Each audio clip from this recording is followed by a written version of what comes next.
Good evening, everyone. Hello and welcome to the New Age Geek channel. If you're new here, we are building an inclusive space for people of all walks of life through the power of friendship, magic, and tabletop role-playing games.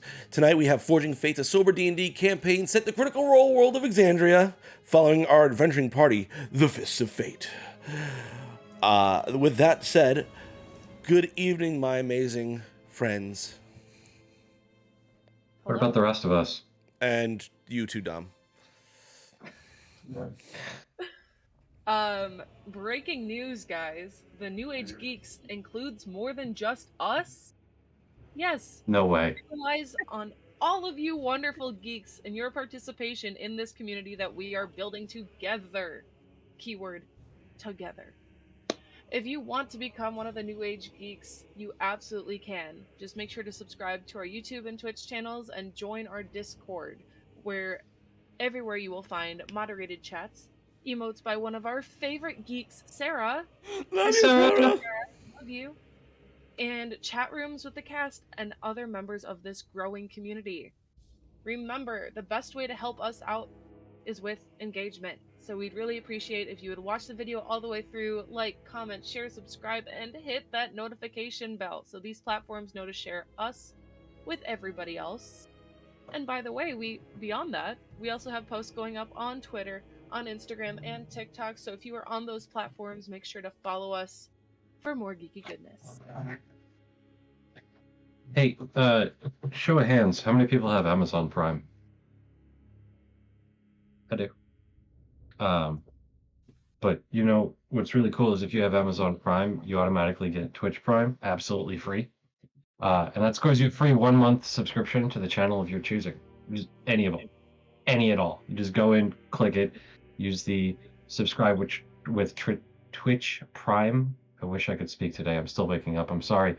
Every month you need to go in and resubscribe to that channel or choose a new one. Up to you. But it's a small price to pay to not have to pay a price at all. So go ahead and use that on us if you're not already subscribed. If you are willing to help us out in a financial way, though, we have a tip feature here on Twitch, which uses PayPal for safe, secure, one-time donations. You're invited to use bits in the chat. We have a modest merch shop for hoodies and goodies and a whole bunch of other stuff. At this point, I can't even keep track. Jem, would you mind telling me what the latest thing in the merch shop would be?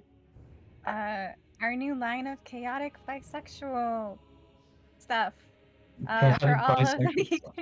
in honor of Queer and Peasant Danger, our new show. So we've got two different kinds of drink containers, because you need your caffeine, you need your sweet drink, you need your water, so you always have multiple drinks. Sometimes you need your any other kind of drink. Yeah. Mm-hmm. So Absolutely. two different kinds of chaotic bisexual drink containers. Check them out. Get them for yourself. Get them for the chaotic bisexual in your life. And we have a Patreon for those who wish to donate to our cause and get a little something back. Lastly, if you wish to become a sponsor, either for a small portion of the show, the entire show, an entire year's worth of show, the entire channel's worth of shows, reach out to us on Instagram. We'll begin those discussions there. Thank you. All right, and if you enjoy the music we have going on here on Forging Fates, we highly recommend checking out the SonCraft bot. SonCraft bot allows you to play open source community selected music and soundscapes directly from your Discord server with just a few clicks. Whether you're playing with friends or streaming on Twitch, you can use the audio stress-free. With their pro level subscription, you get their playlist builder, shareable playlist codes, access to 40 plus music genres and 20 plus soundscape types, global genre selections, and 2 premium Discord servers, all for just $10 a month. But using our referral link, NAG, that's N-A-G, you get $2 off your subscription for the first 3 months. All you need to do to get started is invite the SonCraft bot of your choosing to your server, then hit play and let SonCraft take care of the rest. I'm not gonna lie, I think that was the smoothest intro we've ever had. No, it's Probably. really Good job, guys. Don't say that. one shot. As long as the chat, let me know how our audio is sounding. If everyone sounds good, any issues, let me know so we can address them now.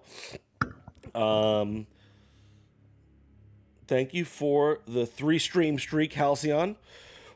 I'm glad you got 350 bits for making sound effects during our show. I just got back from PAX, which was a ton of fun. Got to meet a lot of awesome creators and people there. When someone comes up to you and they're like, "Oh my God, I've seen you on Instagram," it's a weird feeling. Not gonna lie. So, Well, yeah. I love that for you. If I saw you at PAX, hey, how you doing? Welcome to the show. But yeah, we're gonna be meeting a lot of cool people and hopefully doing some interviews and having some of them on the show, some of the shows. So it should be interesting to get to meet all the awesome people I met. That being said, I've got nothing else. Does any of you guys have anything else? All right. With that, tonight, let's dive into tonight's episode of Forging Fates.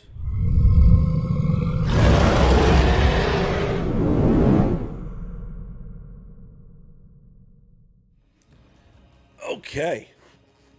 So, picking up where we last left off, the team having all convened at the inn in the Turst Fields had a conversation with the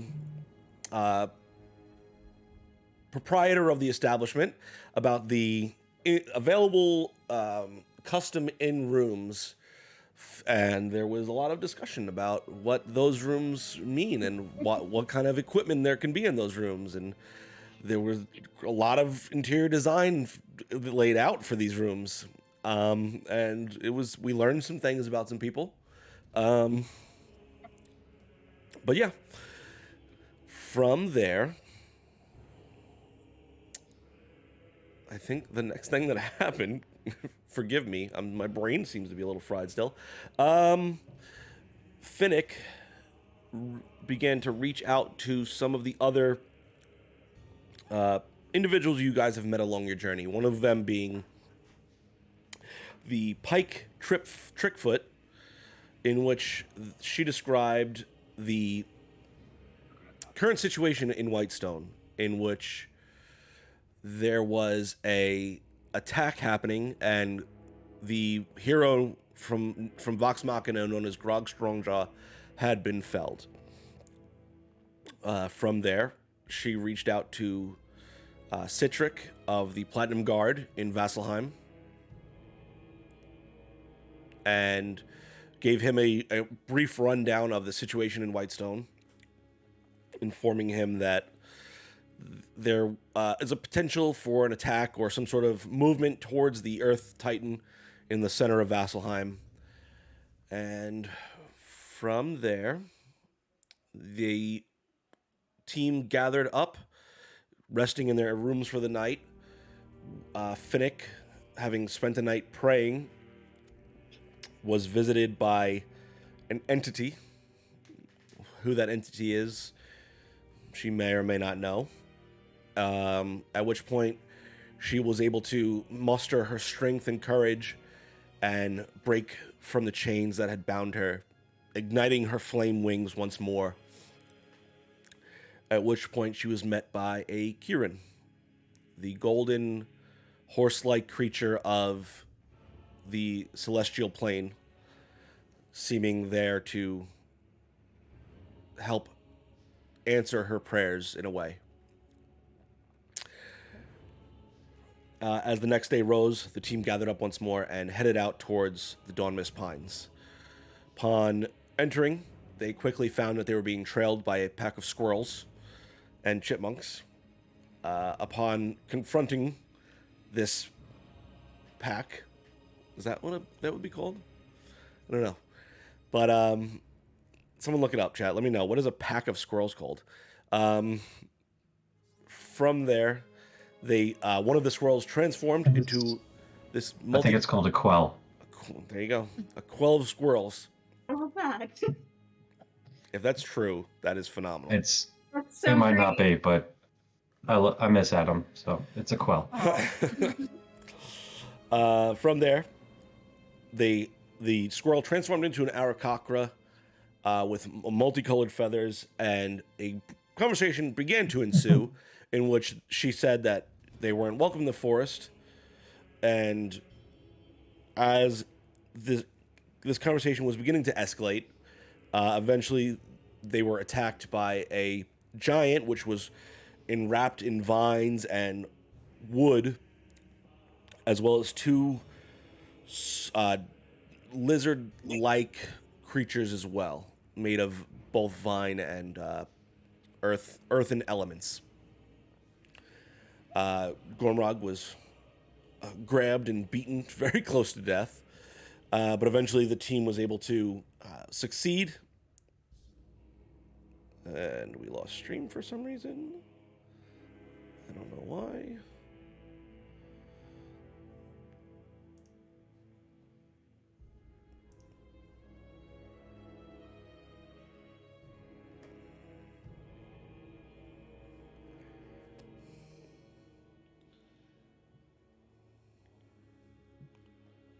You refresh it.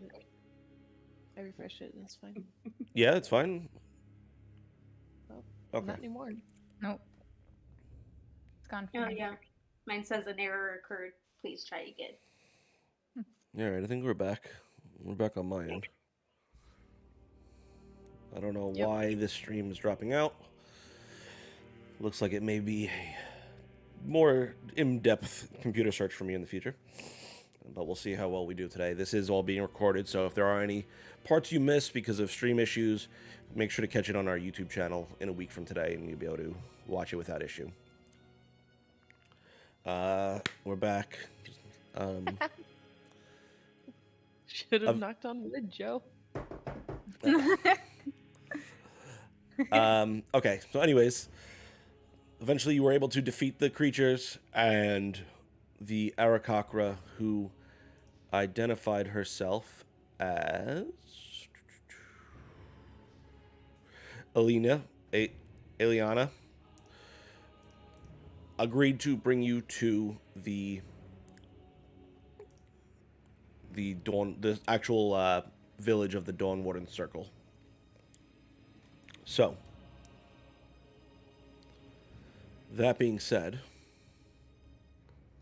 let's dive into it. So, as the creatures around you all kind of begin to dissolve back into the ground, the roots actually like pulling off their body, almost animated and slithering back into the forest. With Eliana turning her attention towards the rest of you. What do you guys want to do? Oh, you said she was going to take us to the thing in the place, and the place and the thing, right? Yep. Well, I want to go there. Okay. Is all of the forest like this? Did we lose stream again? No. I'm just stupid. Carry on. I'm figuring it out. Okay. So, well, I think you've at least proven yourself a bit to be able to help us.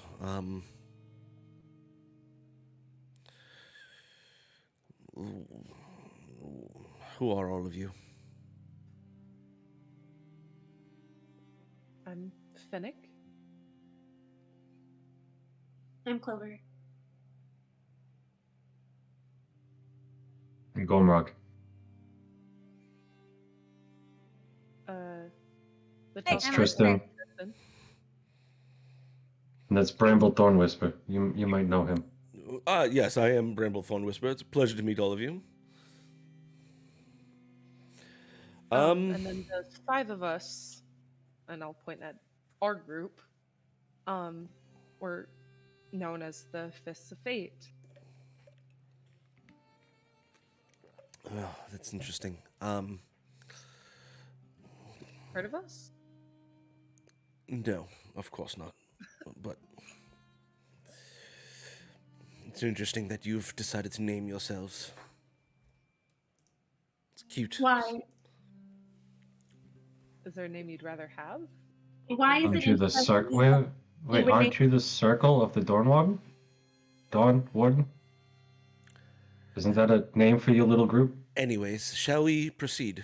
Actually, after we saved Westrin, the Lord Mayor of Westrin had us name ourselves. So I'd say it's a little bit more than just cute. But yeah, I'll follow you. Roll an intimidation check for me, Clover. Okay.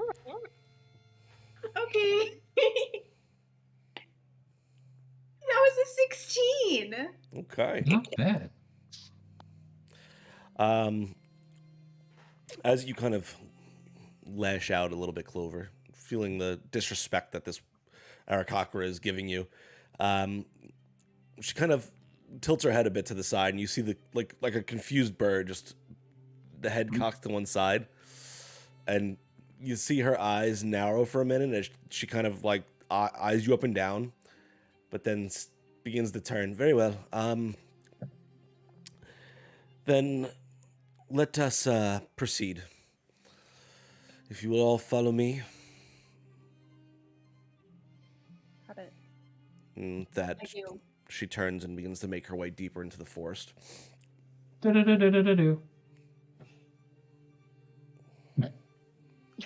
I don't know what's gonna happen, but even though Tristan's staying quiet, he's also he's staying towards the front of the group, just in case. I don't know what's gonna happen. Okay. Just saying. I'll take up the back then. Okay. Then I need, let's say all of you, go ahead and roll a perception check for me. So good. 12. 12. 28. 21. Damn. Okay. I got a 10. All right. Whisper, you kind of lock eyes on the bright, shiny feathers of the Arakakra, and just are tracking her down. You are following her. Got a lock. Those of you that are rolled above a 15 notice that the Clover. Oh, wrong. hold on. Let me see. What did the group come up with? A group of squirrels is called a scurry or a dray. So you notice the scurry of squirrels up in the trees, kind of making their way in the same direction as all of you. Those of you that rolled above a 20 notice that the floor of the forest and amongst the trees, ever so slightly, you notice the slithering of vines. And as you walk through, you notice every once in a while, one of them, like the head of a snake, will pop up and observe you as you pass.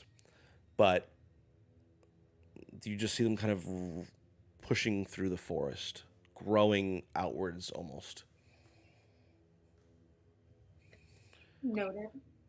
After about 10 to 15 minutes of walking into the forest, you eventually begin to make your way towards what you see to be this tremendous tree rising up above the canopy of the forest. The canopy is very dense, so the fact that you're able to see it even through all that density is, you can already tell it's impressive. But eventually you begin to approach the base of this tree trunk, as it is massive, approximately 50 feet across in total length. Oh shit. And as you enter, you get closer and closer towards it. It's not really so much in a clearing as it is just in this dense area of forest. And you notice a few pillars of stone kind of raised up around it. And as you are led into this small space, the Arakakra, Alina, kind of turns towards you. Well, you are here. Shall I head over towards the building over there, and Alondra will meet with you. Is there a building? As you kind of you can't see it from your current position, but the way she points, you begin to walk around the base of this tree. And the roots, as you are closer now to the roots, You see the roots push down and almost make this umbrella outwards from the base of the tree. And then you see roots pushed up from the ground in a few places just in this general area. And you have to almost climb over them to even get past. But as you make your way around the tree, you see a small, modest shack almost towards the rear, towards the back of this area, on the opposite side of the tree.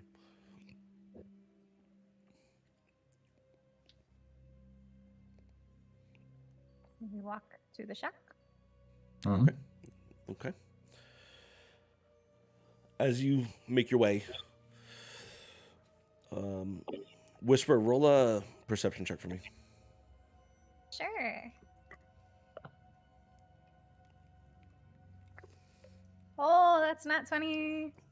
So 26. Let's Okay. go. As you are walking in this space, you notice that faint vibration begin to pick up a little bit in the back of your head. It's ever so faint, but Such you a are. good vibration. As you walk past one of the else stone listens to Marky pillars, Mark and the Funky Bunch. as you walk past one of the stone pillars there, or that surround the tree, you begin to notice runes etched across the surface that glow slightly as you pass. Do I know? I don't know what the runes are. Do you speak? No, I What don't. languages do you speak? Not anything that's gonna know what a rune is. Common, Druidic, Elvish, and Halfling. Nope. It's not in Druidic. Is Interesting. Might bird be able person to still read with it. us? I'm sorry. Who? The bird person. Yes. What was her name? Alina. Yeah, Eliana. Oh wow, I missed a whole syllable there. Eliana, what are these? These have been in this forest since the beginning of our stay here. Can I read them? They give energy to the tree, it would seem, and it helps feed this forest. They wouldn't have. And you to. don't know what they are? Primordial? I'm sorry, that was a lot of people talking at once. What did you say? Is it in primordial? Do you speak primordial? I do. It is. Let's go. What's it say? What does it say? It is Now that it's been essentially. pointed out.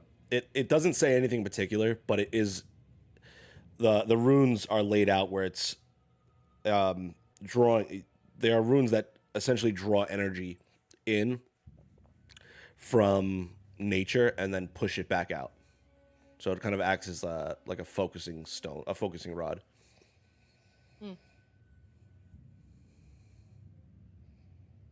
Gotcha.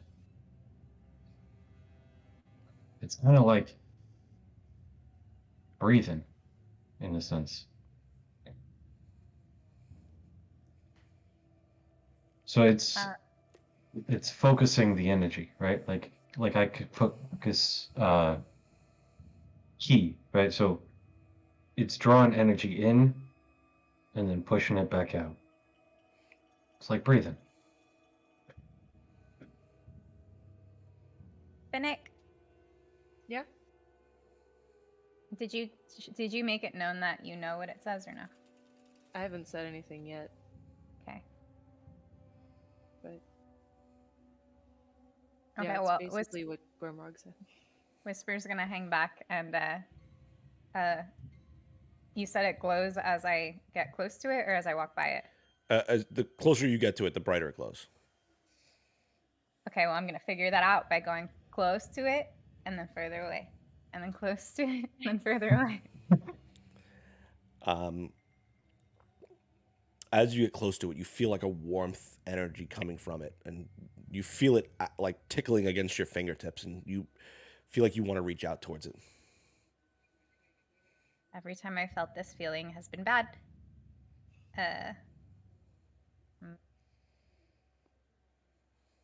Can any of you read this? Yeah? What is it? Well, the way Gormrog explained it is like it takes energy in and gives energy back. So why is it? Do you see this? Do I see it? The runes changing in brightness? No. Whisper, what are you talking about? When I get close to it, they glow.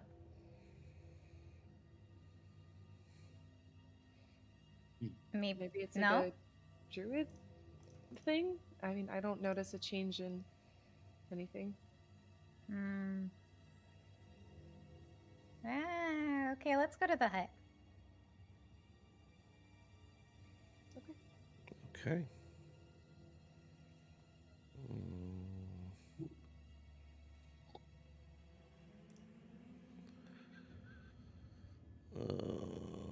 All right. Sorry, I just wanted to read something.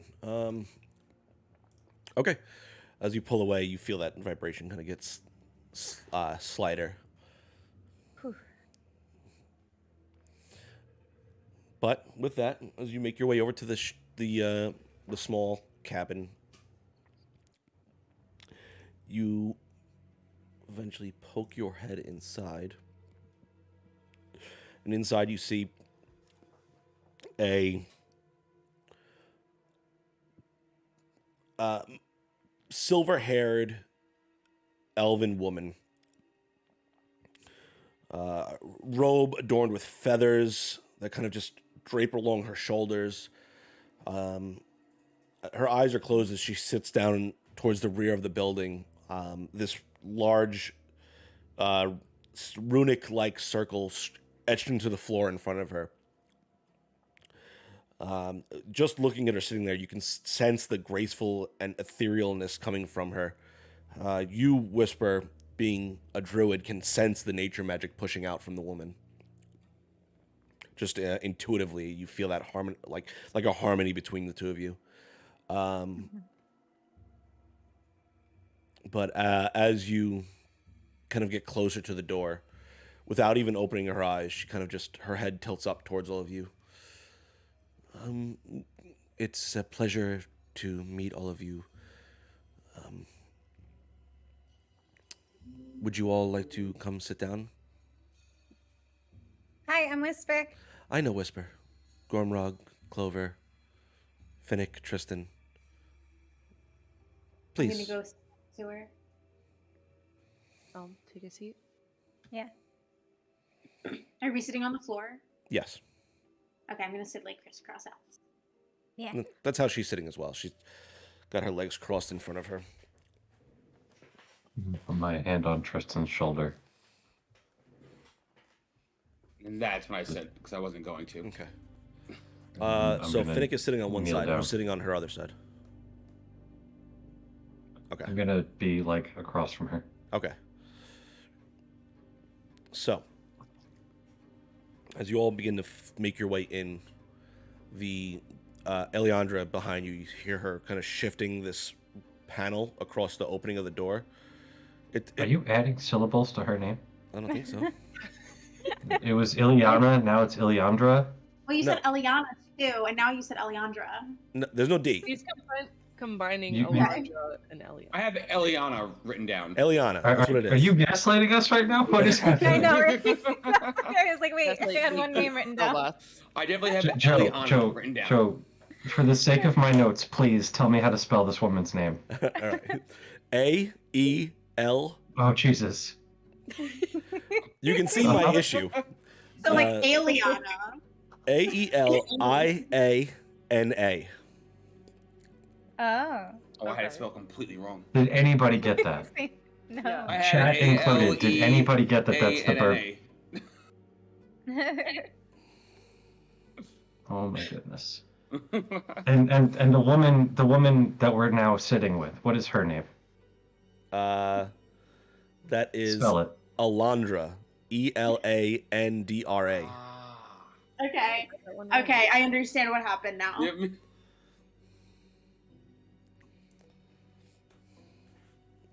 You did this to yourself. I know. I'm not a smart man, but at least I know what love is. Thank you. home. I'm sorry for derailing that, but that was gonna bug me for the rest of the campaign. All right. So, Eliana closes over the door to the shack. I don't even know what's the word I'm looking for, guys. It's not a shack. Hut. It's a hut. Thank you. God, why was that bother? Couldn't fucking do that. Anyways, so Eliana closes brings over a door and closes the door to the hut. As Alondra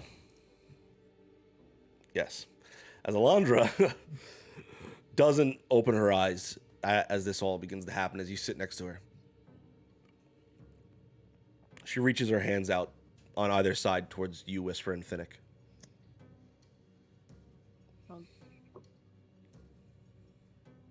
I'll mimic her.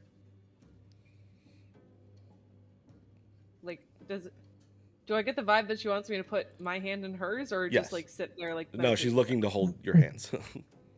Oh, that's sweet. I'll do it. Her hand kind of reaches and grasps around your fingers. And then whoever's sitting on my other side, I'll put my hand out. So it's either Me. okay. I do. Am I reading? Yeah, so it's me, Clover, Gormrog, Tristan, Whisper. Correct. Back to. Well, Bramble's okay. probably in there. Oh yeah, what's Bramble doing? He's scouting the outside of the village. Oh. Feels like I've got too many NPCs. I can't keep track of them all. Really, no. I like imagine him walking His with us job. the entire time. Okay. What are we doing? You are here to help, are you not? Yeah. Yes. Well, let me show you the things I've seen. Like grabbing your hand? If you would. Put my hands out. Okay. And I'll grab her hand. Okay. So, Whisper, as you grab her hand, roll a Constitution saving throw. Oh Jesus. I'm just kidding. Really? I'm just kidding.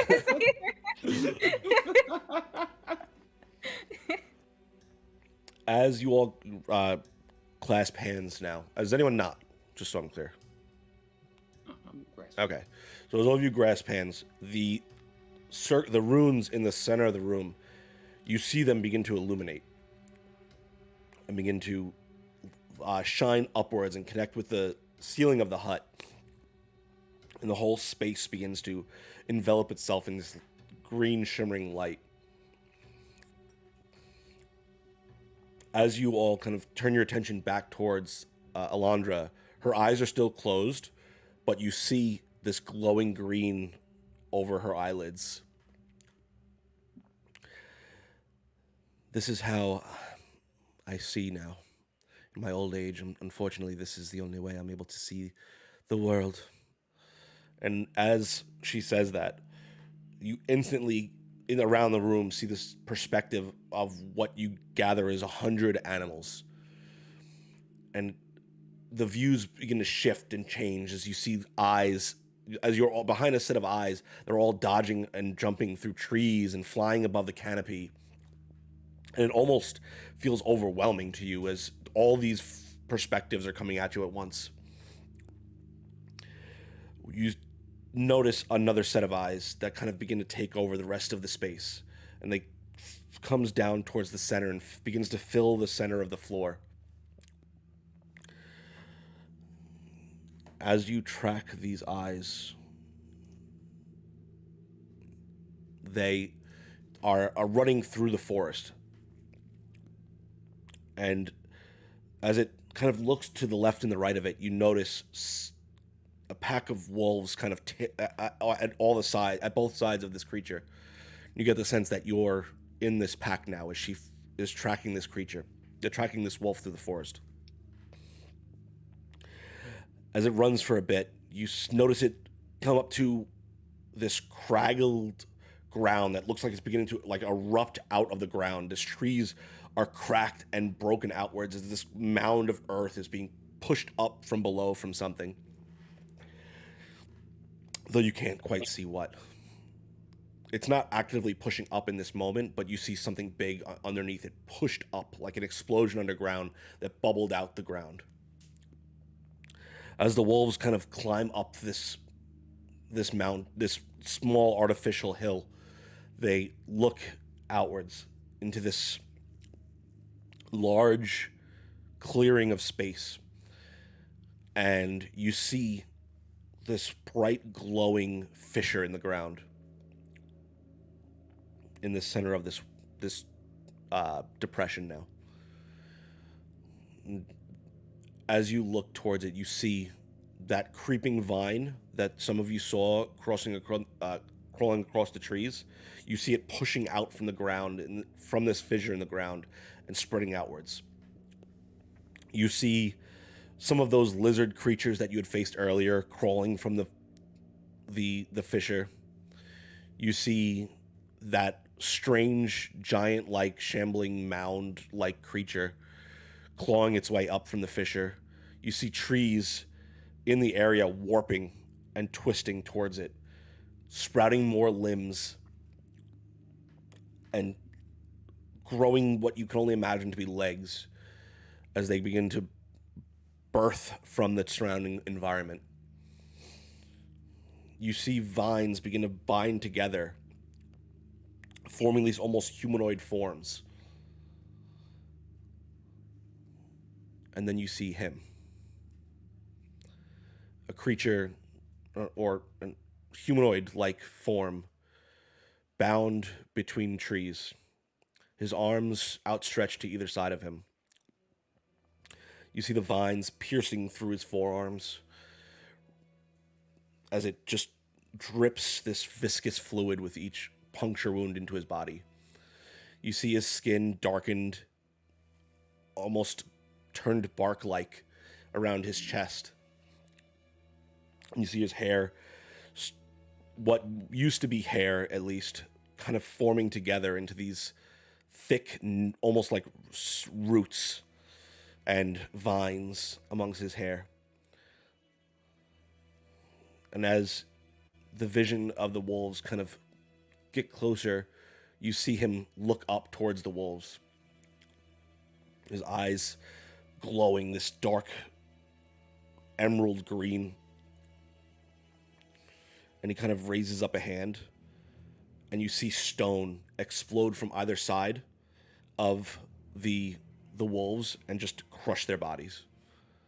And that's when the vision kind of returns to the hut. Oh, Whisper definitely whimpers at that. Whisper, as you're holding her hand during all this, you feel it vibrating from the energy. As you look down at your hand, this is your right hand, right? Your dominant hand is your right hand? Yeah. You see the fingertips, all of your fingertips are black.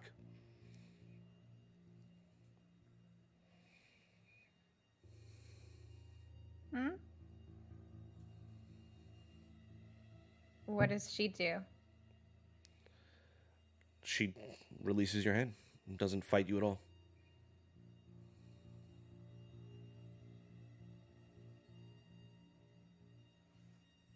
I'm not going to say anything.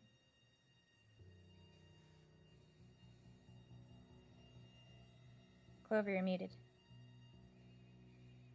That was really intense.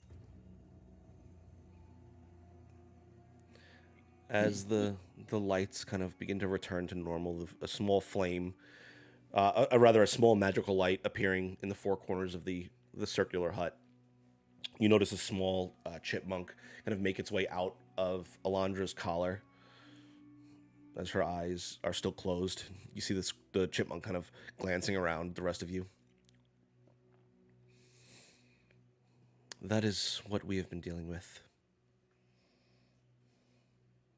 So that person is the one causing all of this? Well, if they're causing all of it or fallen victim to it, we're unsure.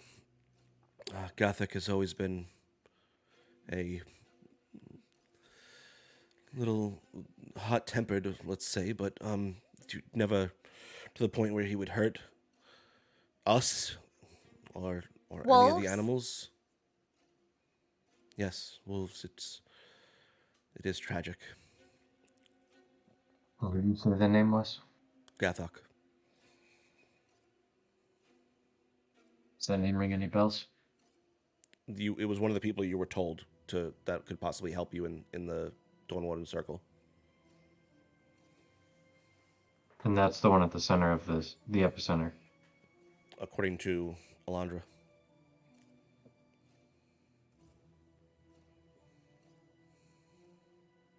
He was one of yours, wasn't he? Yes, he was. Which you can see why my people wanted to keep this quiet from the rest of the village.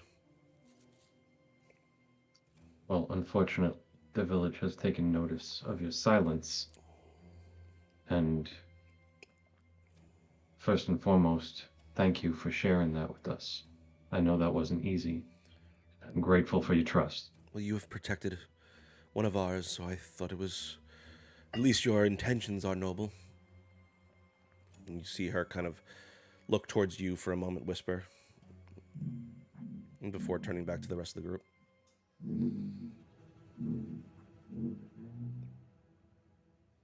Secondly, how long has this been going on? The creatures, or whatever they are, this disturbance in the forest has been happening for probably two months now. Gathok went out to try and find out what the issue was a few weeks ago. And Oh, so the issue was before he went out. correct. Oh.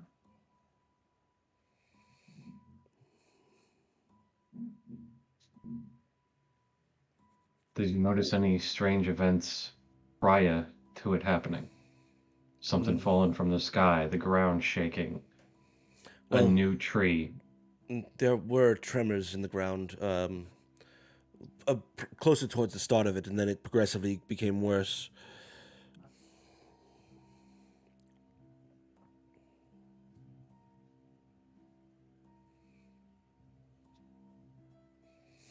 All of nature has been off keel as of late.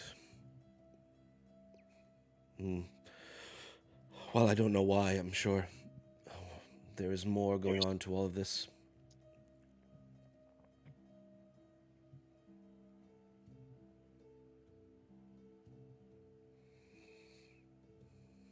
Yeah, there's a bunch of weird stuff happening all over. Yeah, we heard about the terrain all across Exandria. Well, not all across Exandria, but in like several different spots changing. Oh yeah, Linus's map. Yeah. We met a cartographer who like studies that, and he noted like 3 or 4 different places where it's just different now. Well, it's interesting, though we don't have much connection with any of the outside circles. We tend to keep to ourselves here. The Ashari are the ones that do their best to maintain the balance between things. Mm-hmm.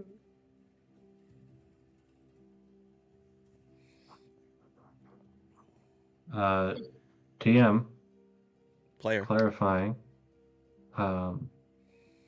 Was this one of the places around where Linus had mentioned? No.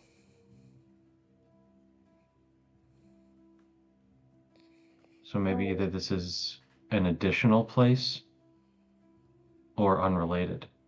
Like he might not have known about it because it's so far removed from society, or this is something else entirely. Or maybe it's just a new change. Like he had already been working on the maps, and she said that things around here have only been going on for about 2 months now, so he might not even know yet. Right. That's what I meant by additional place. Like he just hasn't found out about it yet, but that is a very good remembering and possibility. Great theories. So what's next? Yeah. What happens if you get close to the hole, the fissure? We've tried to send people there, but the creatures or whatever are coming from it have held off any of our attempts thus far. So we would love to be able to seal it somehow, but unless we're able to get close, we don't know quite how we'll be able to. And is he still there? Like, how long ago was this vision? That was in real time. Oh, Oh. wow. That changes. Whew, that's That's happening now. Yes. And 2 more questions. How far away is it, and how big is it? It is quite large, to say the least. Probably 60 feet long, about 20 feet wide, from what I've been able to see. And it's probably a little over half a day's trek into the forest. okay.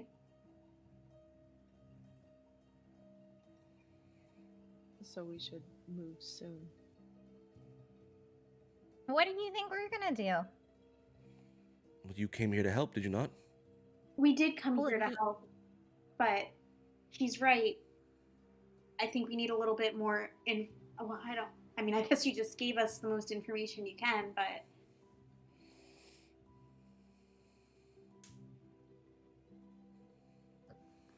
I mean, yeah, we can kill all the things that come out, but do they still keep coming? Is there a stop to them? I don't know.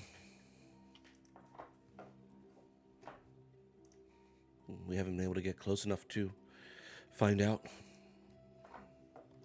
Even the birds? The birds on occasion are able to fly across and get some information, but eventually they are scared off.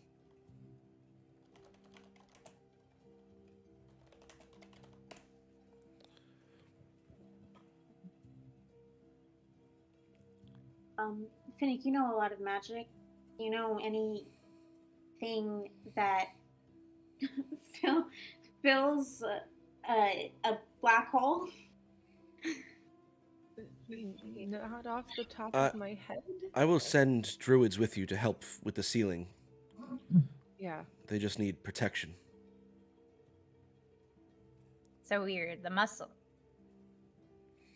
And, I mean, any help you can lend towards the closing, I'm sure, would help as well. You are attuned with the natures, aren't you not, dear? Yeah, but I hit things. And you're real good at it, too. I'm trying to get more in tune with nature, but I don't think I could do anything. I'm just good at shooting things. But I can at least do that. Well, anything you can all do, I'm sure, would help. You notice the chipmunk kind of make its way across her shoulders and down her left arm. Do you want your friend alive? Whatever. If Gathok has chosen to do this, then, I mean, you will do what you must, I'm sure. But if this was out of his control and he's merely a victim, then if you could save him from this, we all would greatly appreciate it. How badly would you want us to save him from this? The best you could, dear. I know death kind of lingers on you now, so I would understand Excuse me? if you notice the chipmunk at your right hand whisper. Yeah. We shoo it off. Crawls What's back the up. deal with all the snakes in the forest? I noticed like the vines were turning into snakes and watching us, or maybe it was in my head, but I don't know. No, I saw it, too. Oh, well. That would be the whatever is coming from this opening or rift. Oh, so those are monsters. whatever infection is coming from the ground, yes.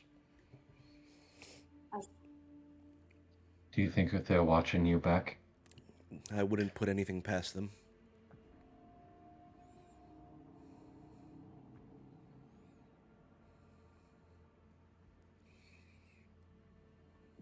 All the squirrels that follow us, are those also monsters, or are they just regular forest creatures? Some are members of this circle. Some are just regular squirrels and animals, but that's all.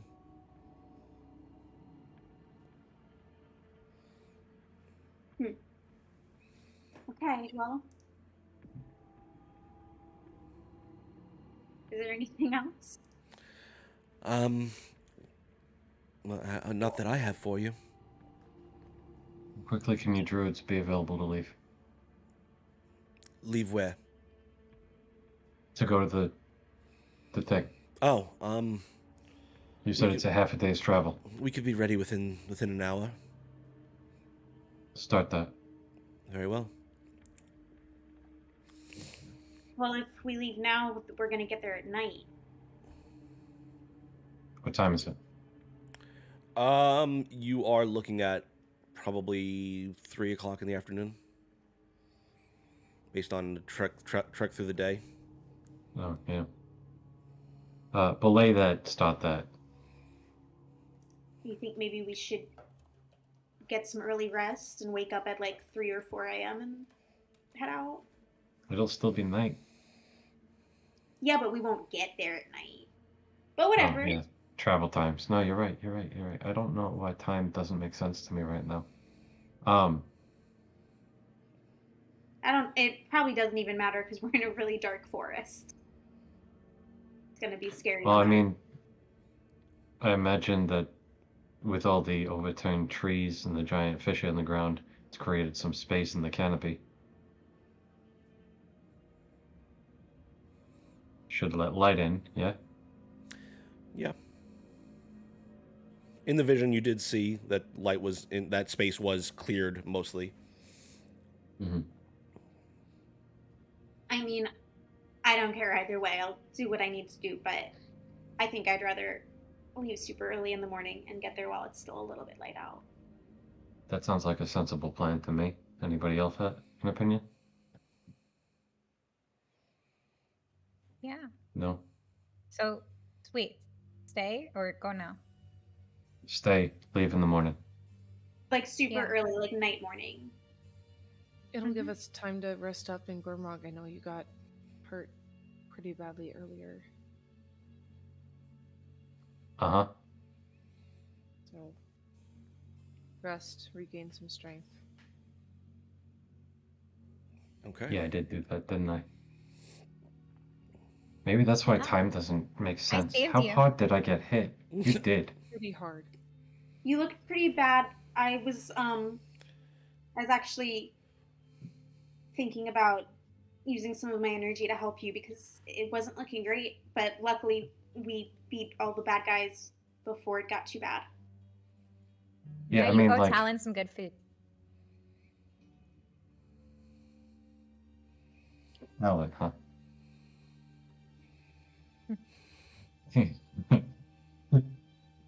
Okay.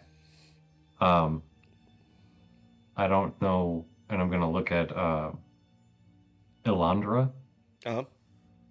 and I'm gonna say I don't know what kind of food is available in your forest. I am a chef of sorts, but I don't want to disrespect you or your circle. I recognize that this is your home, and I don't want to go out looking for game if it's actually a druid that's been druidified. She gives a slight chuckle. I understand. Don't hunt any squirrels or chipmunks, and the others should be fine. Tristan, you wanna go hunting? Let's go. Let's go.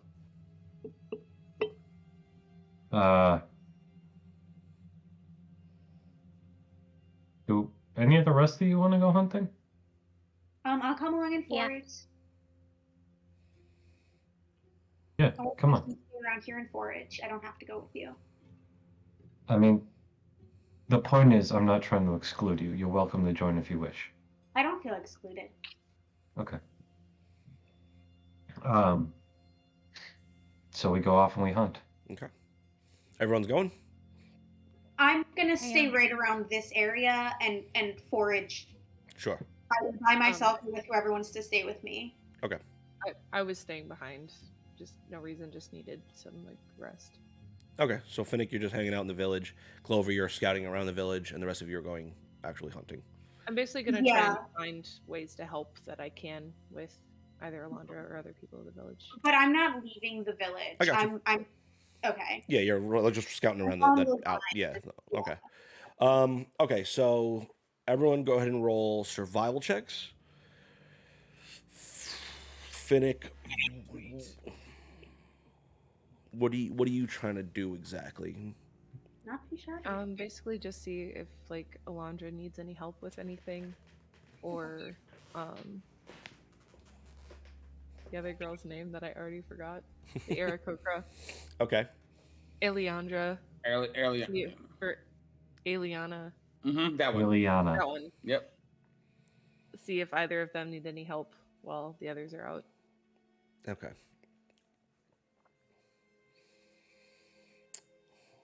I will say, Eliana is still a little off-puttish. She doesn't seem like the happiest person in the world. So as you approach her, she kind of glances towards you. By the way, where is Talon? Is this a self-insert? Yeah, where's Talon? Is he on the hunting with you, or is he hanging at the village? I want him to come with me. Okay. You see Eliana kind of turn towards you, Finnick. What is it exactly you want? I was just seeing if you needed any help around here. Just while my friends are out. What could you help us with? Your face. Ha! Well, no, I'm kidding. Mhm. Anything I can lift, I can move things, I can, try and fix things, or if you just need company. Your head kind You of seem a starts to little cock to the uptight. side. Did I say something wrong? You're an outsider, dear. There's not much you know or understand about the way things work here. And I'm just trying to be nice. Well, nature's not very nice now, is it? Nature versus nurture. What do you know about that?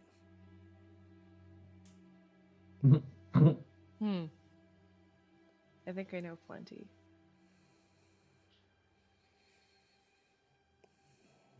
Fuck it, I'll go find some kids that are playing, and I'll Okay. entertain them. All right. Much easier task to accomplish. Fucking bitch. Eventually you I'll find... cast bless on the children who are playing soccer or something, and they're like, "Oh my god, we got so good." Okay. Well, easy enough to find some children Cheating. that you are able to... I pick a favorite. Right. The rest of you, what'd you roll? 22. 22. Ah, 17. 17, okay. Whisper? 11. Okay. I'm distracted. As you're all kind of trudging through the forest, the three... Clover, you are able to gather enough berries and vegetables, and you find a pretty wide assortment of wild fruit and veg. Okay, I actually wrote down what I found, if that's Perfect. okay with you, Perfect. and I'll roleplay that later. Okay. The rest of you eventually come across a small group of deer that you get a beat on and begin to track through. Though it becomes even though you guys are pretty good at this, it's a little tough with Whisper trudging around behind you. stepping on every errant branch that alerts the small group of deer. But eventually you are able to get a shot off and take one of them down and bring it back to the village. So as the afternoon begins to set in, I have it on my whatever it is. It's on my shoulder. Okay. As the afternoon begins to set in, you all make your way back into the village. And you notice there's not really a center of this village, like of the Dawnwooden Circle. They just kind of are spread out around this large tree in their own little like hovels, and some of them sleep in branches up in the trees, depending. But there isn't, like, besides Alondra's hut, there's no actual structures here. It's all just things they kind of craft and grow around themselves in the moments. So you are able to set up a small fire, but you have to clear out this space and kind of make it into this small work area. And looking around, you can get the sense that there are a few other ones of these places, as you see small fires kind of light up throughout as the night comes. But you get the sense that these are all broken down every day and reset up at night to have as small impact on the forest as possible. But as you all begin to gather together and get your meats prepared and all of your vegetables ready, what do you guys want to do? I actually found like 5 different things while I was foraging. Fancy. So I found dandelions, wild garlic, and parsnips. So I'm making myself like a warm salad with that. And then I also found bilberries and rosehip, and I'm going to make a jam. But since I don't have anything to put the jam on, I'm just going to eat it with my hand. Like a jam, like Winnie the Pooh this. I'm style? just like shoveling it in my mouth. Like Winnie the Pooh with honey. Yeah, a little bit. Yeah, just like that.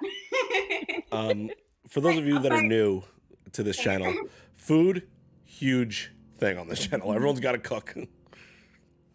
The one time Finnick tried to cook, she nearly burned the house down. So, and then Tristan's just he's preparing the deer, knowing how Gormy likes it, cut up in certain ways and fully ready to go up in certain.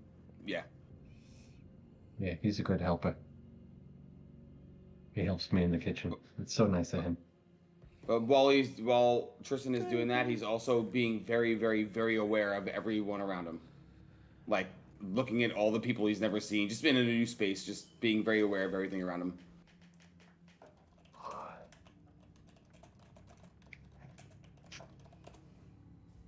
Thank you, everyone, for the raid. Oh, good. As you guys prepare the meat, I'm going to say, like, I'm going to offer up a whole handful of the jam that I made and ask you if you want to dip your deer into it. ooh. It might be yummy. If she asks that, I look at Gormy before doing anything like that. I'm preparing. I'm just getting the meats ready for him to do what he does. That's his waiting for him to say something. Tristan, try it. I try. All right, nice start. Yeah, I'm also gonna. Oh, yeah, why not?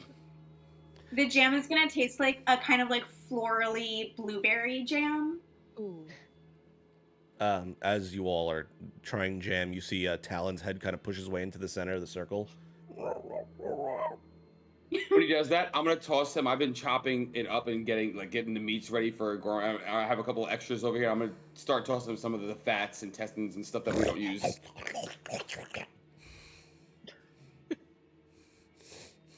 As you give him like this long string of intestines, he just whips it around. It wraps around his beak, and he just kind of starts slurping it down.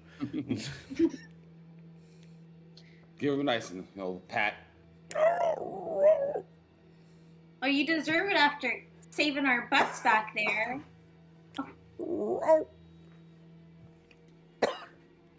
Voice is killing my throat. Oh. Hey, thank you, Fishzilla, for the gifted subs. I really appreciate it. This makes his voice worth it. Thank you. Talon is too cute. So A little bit of a mess.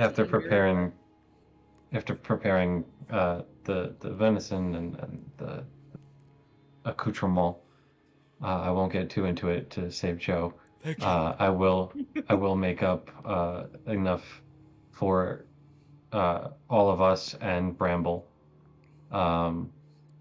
And I will make sure there's a plate for Clover that doesn't have any meat but still has other foods on it should she wish to try it. Meanwhile, this whole time, Clover has already been shoveling food Right, yeah. in her face. And I'm still going to make sure that I am preparing food for you. Because it is a love language. And it is just, here's food for all of my people. And then, yeah, I'll make sure Talon also gets like a decent portion of the food in addition to all the chops that Tristan's been feeding him. And I'm going to look at Whisper as I lay out enough for Talon, and I'm going to. Yeah, you're doing it.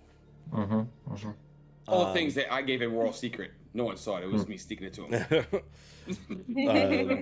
Gormog, can you teach me how to cook?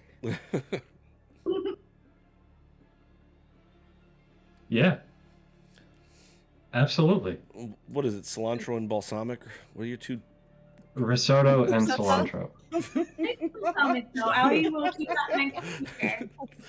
The two of them were kind of like circling around the base of the fire, like warming up to it. Number one, because they're pseudo dragons, and two, just they're like watching the rotating venison and just they're licking their chops to eat. You see Whisper pass whatever she was eating off of that has the jam on it. You see her pass all the rest of the jam to Risotto. He starts like flicking his tongue at it and like he dives his face into the jam and just kind of winds up all across his face and just starts like lapping it up. Clover wouldn't be offended, except it's Whisper. So it's not meat. She's not going to like it. All right. So with that, anything else you guys want to do before the end of the night?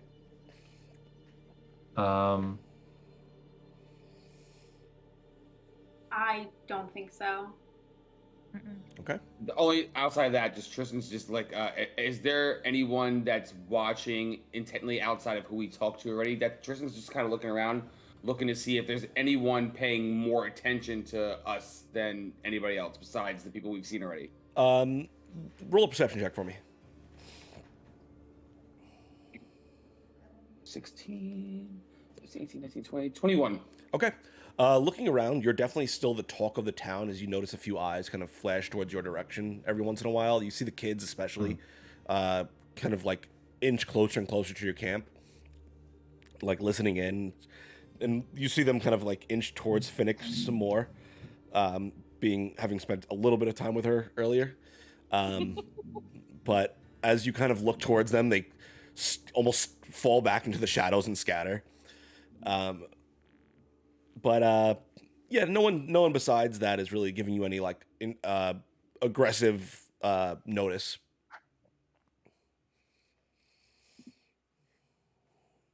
All right. I would like to stay up a while if everyone else is going to sleep.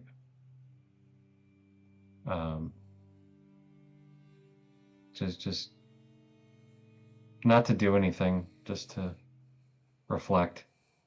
Okay. All right, so now I'll not stay up, but as I'll find a little spot while people are eating, kids are running around, and I'll find a spot by a tree that's still close, not away, and start lightly playing my flute, not too loud, but medium. Sure. Go ahead and roll a performance check for me. Yeah. Ooh, 19. But I'm old for my 19 age. plus 0, 19. Okay. So as you begin to play, one of your better, you feel pretty on your game, having experienced the thrill of combat today. You feel like you're kind of like in your zone. Your belly's full with this nice meal, and you have a set goal in front of you. So you're able to really focus in and begin to play this beautiful tune on your what is it called? What's your Pan flute. Pan flute. As you begin to play, you start to hear the sound of a lyre above you begin. The strings begin to get played as well. And as you look up, you see Bramble up in the tree above you all, joining you, and the two of you kind of match harmony pretty well. He does have a little bit more skill than you, but he doesn't ever attempt to like show you up. He's just doing his best to kind of keep along with you. When Tristan notices that he's playing and he's doing that, he's being considerate and that he starts playing the flute and blowing a little louder to try to. He follows your lead and begins to strum a little louder as well. The pair of you giving a small, if not welcome, reprieve from the tensions of the forest that these people must have been experiencing the last few weeks to months. They play. Clover is going to be like on the other side of the campground, just like laying on the ground, and she's going to pull out her journal and start writing a new poem to the tune of the song that they're playing. Okay. I'm just doing that. Okay. So, as this small concert begins to carry on, you all, Finnick and Whisper, you going to bed? Yeah. I'm gonna pretend to be asleep, but in actuality, I'm just reflecting as well. Okay. All right. So, Whisper, you go to bed. I'm just pretending to be asleep. All right. I am, after a little bit, I am going to go to bed once it hits probably like 9 or 10 o'clock, just because we do have a super early day. Yeah. So the night begins to wind down as you both finish playing your instruments, and Clover, you finished writing. Does anyone want to do anything particular in this time? Is Bramble still up? He's up in the tree. From your perspective, you can't really tell if he's awake or not.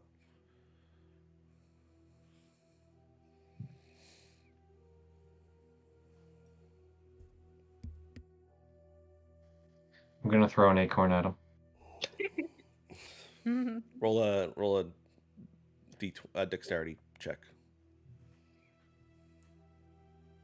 Oh no. What am I gonna do? That was such a low roll. 19. You flick up an acorn. You see it kind of hit against his thigh. He doesn't move at all, but you hear his voice kind of call out to you. Something I can help you with? Take a walk with me. Rolls his leg over the branch and hops down, landing next to you. He begins to walk by your side. I'm not gonna go far.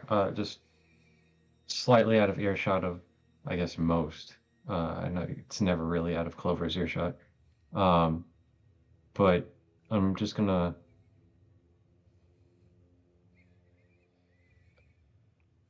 I feel like we got off on the wrong foot. I don't know you, so I don't trust you. It's just how it's always been. I've been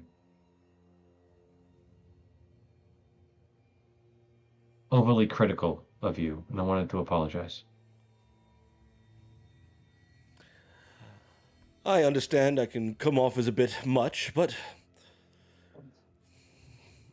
don't worry, Gormrog. I still hold you in high regard. You've proven yourself quite the warrior, and it has been a pleasure fighting at your side thus far. Thank you. I still don't trust you. That's fair. I'd be surprised if you did.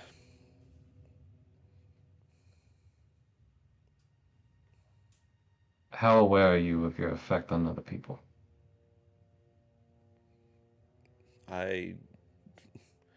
What do you mean by the question? Which effect? I have lots of effects on people. Some deadly, some not so much. That's kind of the point. There are a lot of people who are quite taken with you in our travels. And you give them attention for a short time. And then you move on.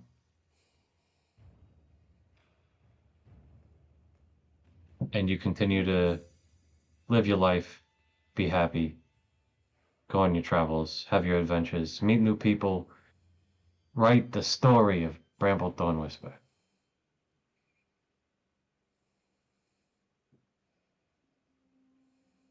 But I wonder if you think about them after you move on. Oh, I remember all of them. They're all a part of the story of life. What was the bard's name in that last town we visited? The bards? I'm asking Bramble. I know. I'm trying to. I'm making sure I heard you.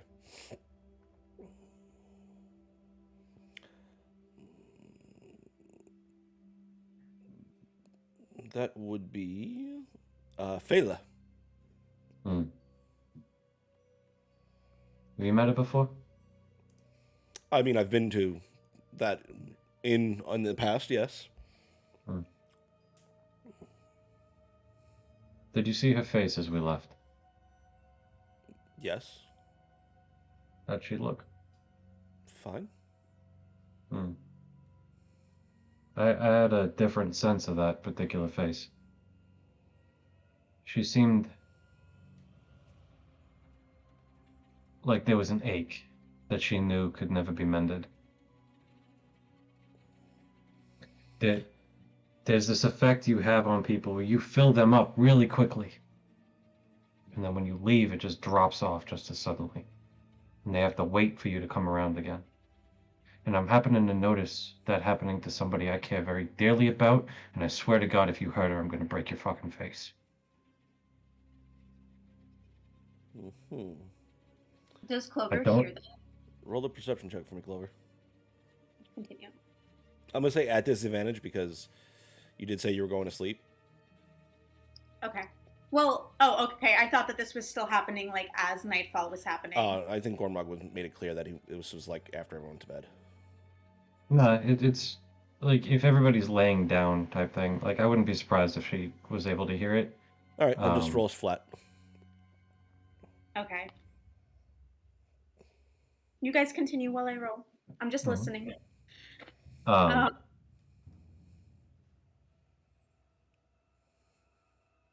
know you don't hurt people intentionally unless they're bad people. And I'm gonna let her do what she's gonna do. 21. 21? Mm-hmm. Yeah, yeah, you would hear all this. I can't stop her from making her own mistakes, and it would be wrong of me to even try. But as her friend, know that if there's a rift between her and anybody else, I'm backing her. And she won't want me to hurt you. She won't want me to say a bad thing about you. Even if you go out and mutilate the nicest person in the town, she's still going to think highly of you because you're Bramble Thorn Whisper. The Bramble Thorn Whisper. And I respect that, and I trust her judgment, and I also don't trust you. Fair. I don't see much in the point in arguing about this or my ideology with you, so I will avoid doing so. Anything else?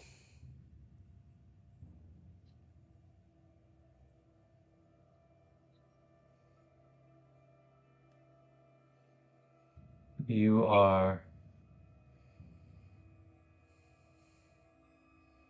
a decent person. I don't want to say good, I don't want to say bad. You're a decent person. I see you trying to do the right thing. I see you trying to help people. And you're making a name for yourself, which is hard, especially as a bard that travels, right? Like, without repetitive performances in the same place, it's hard to get noticed. So you got to say your name over and over again. And I recognize that notoriety is a big part of what you do and who you are, and that is important for you.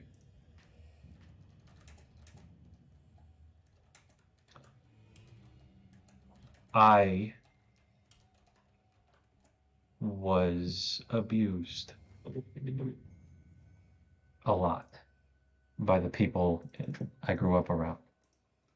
Not everybody likes people with tusks and snub noses. Not everybody likes people with green skin and a history of a violent family. So they treated me poorly because of that. And I am grateful to you for not making assumptions based on the way I look. And that has come to be a standard that I should expect, but don't because of my upbringing. And as simple and baseline as that is, it says a lot about your character that you don't do that, and I'm grateful for that. I don't want you to get me wrong, Bramble. In other circumstances, I'd probably like you.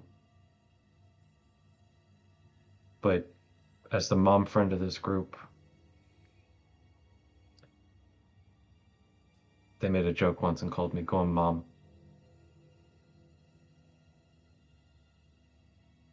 I want to look out for my family. And right now I see you endearing to them. And I'm going to let that happen. And I see you being a decent person. And I'm going to trust that that's who you really are. And if you break that modicum of trust that I'm allowing, you will not earn that back. Are we clear? I would say so. Cool. I look forward to seeing what you do tomorrow. Get a good night's rest. You're going to need it.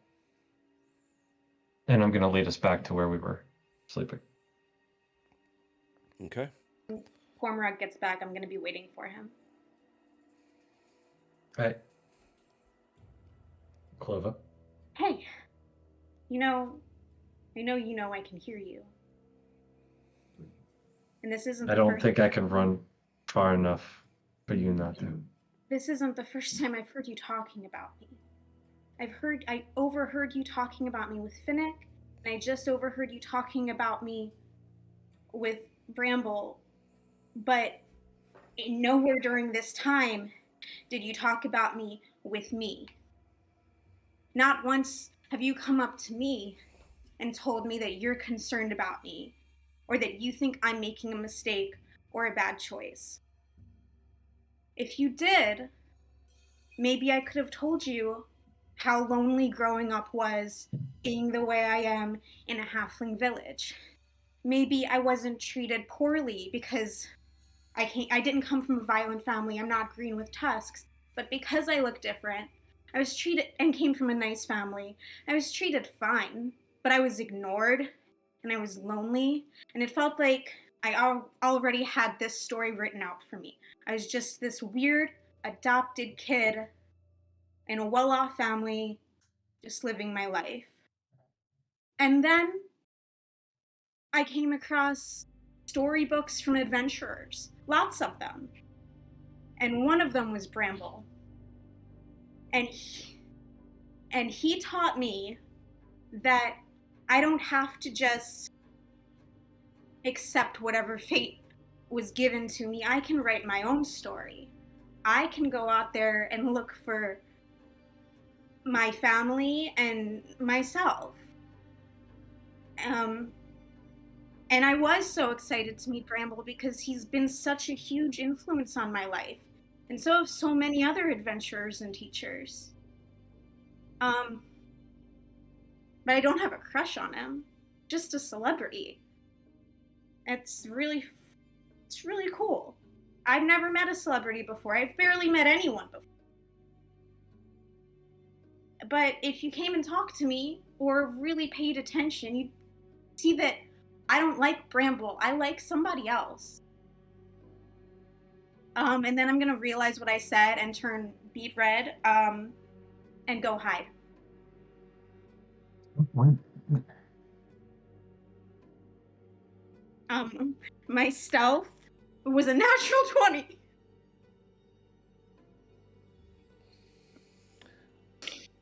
Okay. So with Not that, done. Clover disappears.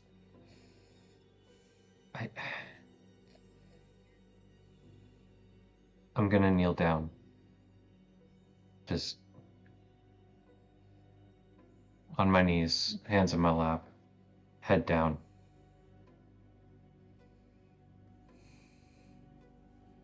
You're right, Clover.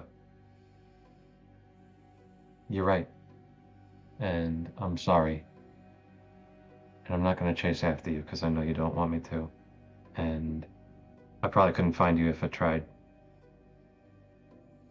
You are the most perceptive person in our group, so I'm hoping you can still hear me. I'm sorry for not coming to you. I'm sorry for not talking to you first. That was wrong. And I talk a lot about wanting to protect you, and I didn't even consider your feelings, and you're right to be mad at me, and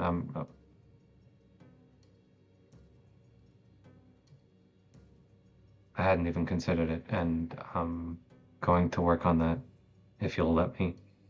But I understand if trusting me is going to take time. And who else do you like? What? I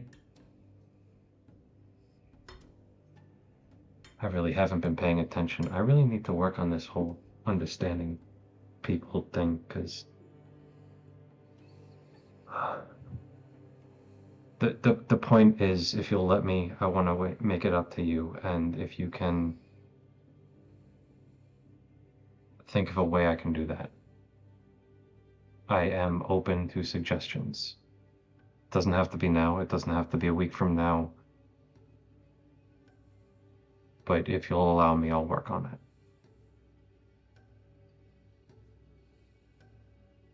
God, I hope you heard that. I'll let you hide. And I'm gonna go lay down. Okay. Anything you wanted to do, Clover, before you eventually make your way back to bed? Hidden in the place I am going to sleep. Okay. And I am sleeping. Okay. Anyone else need to do anything before the evening commences? Okay. So, as you all drift off to sleep, letting the night take you and not setting up a guard, Whisper, you are woken up in the middle of the night. Of course I am. Yeah. Wait, you said not setting up a guard? Yeah. Oh, okay. I didn't know if we were doing like a taking turns staying awake thing, or it was going to be a. Too late. We're moving on. Whisper. All right, good. Never mind. We're good. Whisper, you are gently woken up from your sleep as you see let me get my notes up here. This burly half-orc man, rugged appearance. He's got these tribal tattoos all across his arms. He's got this long staff made of pine that just looks incredibly old. Though he is, while rugged, still relatively young, probably in his early 30s, first by orc standards.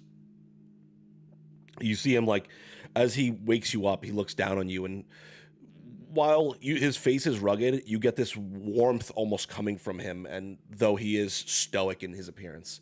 It's very confusing and a little off-putting, but you don't sense any danger from him, though just by looking at him you can tell that he would be able to handle himself if there was. Excuse me, Miss Whisper.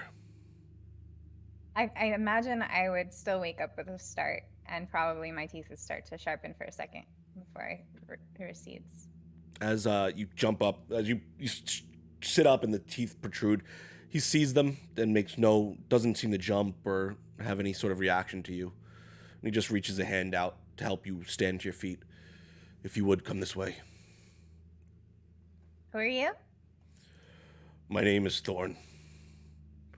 I am one of Alondra's protectors. She's asked to see you. Why? She will speak to you when you are with her. In the middle of the night? Apparently she wished to speak to you alone. She could just ask during the day when I'm not sleeping. If you join me, please. I will follow. Lead you back over. And, as you enter in, there is just where that runic circle was now. It's still there, etched into the ground. There's just a small fire burning in the center of it.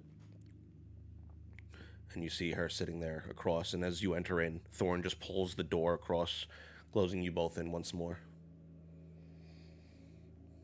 I'm sorry to have awoken you, Whisper. But seeing your reluctance to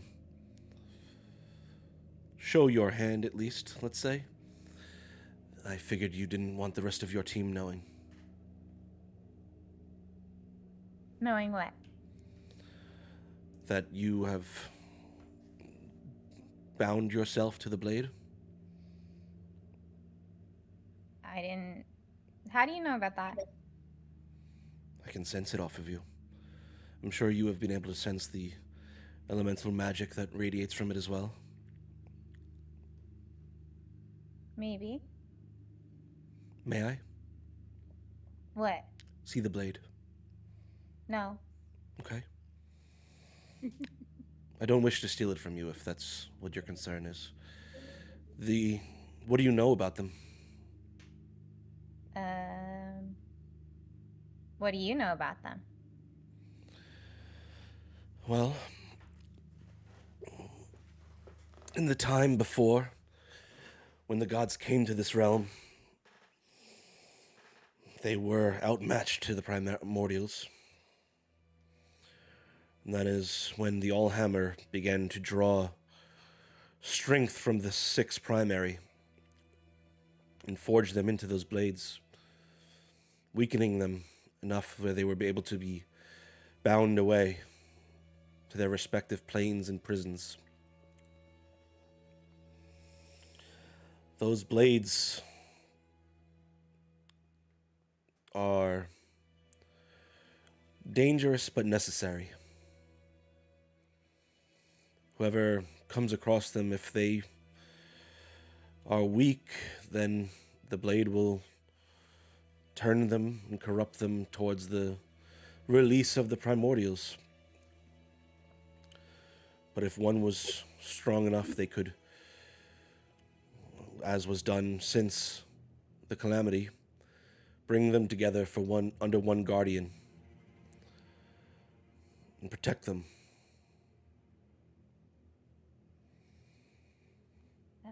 How do you know if you're weak or strong?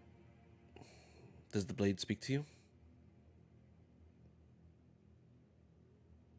Like, in words? Has it come to you at night?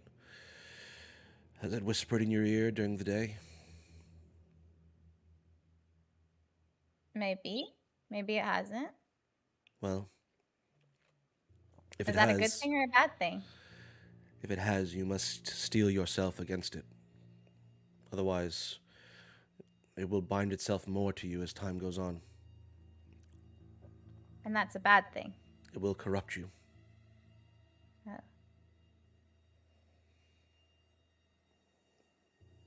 Do you know people are after them right now? No, I've had no idea. Oh, well, yeah. Though I'm not surprised. The only reason that blade is out in the wild is because the last guardian was defeated.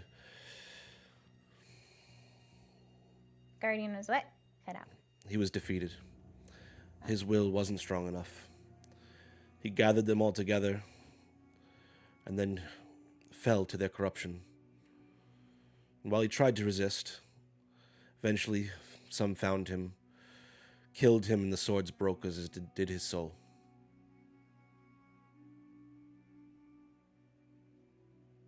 And how, hypothetically, would one get a stronger will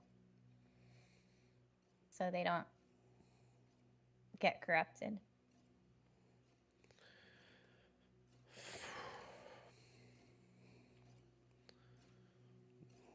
Focus your will. Focus your mind.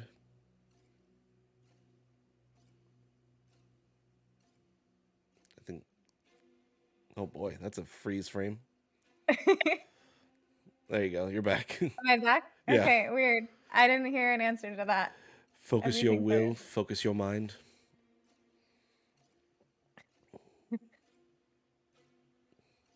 Um. Okay, but what if there's a lot to think about at once? And is there just like a way to using magic? This is something Or you need to do, Whisper. something? I mean, growing stronger will help, but you need to do work on yourself as well. Like what?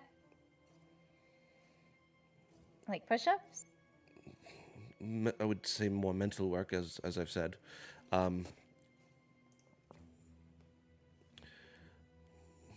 Which circle do you ascribe to, dear?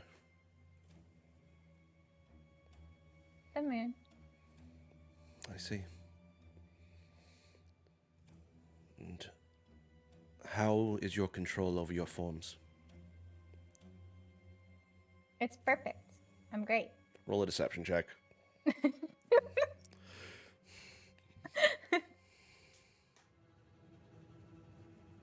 Sure. That's a 13. You, even though her eyes are still closed, you see her shoulders kind of slump, and she lets out this little.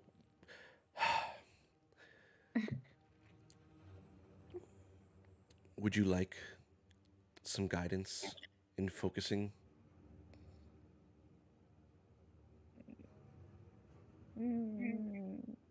Will I have to pay for it? If you're going to carry that, then you should do the most you can to focus, and I would certainly not charge you for bringing you to that hopeful future where you're not brought to under the sword's whim. Then yes, I think I'd like some help. Very well. The flame in the middle of the room kind of goes out once more, and you see the runes in the center of the room begin to glow green. You feel that energy, that nature magic begin to fill the space once more. What do you want to turn into?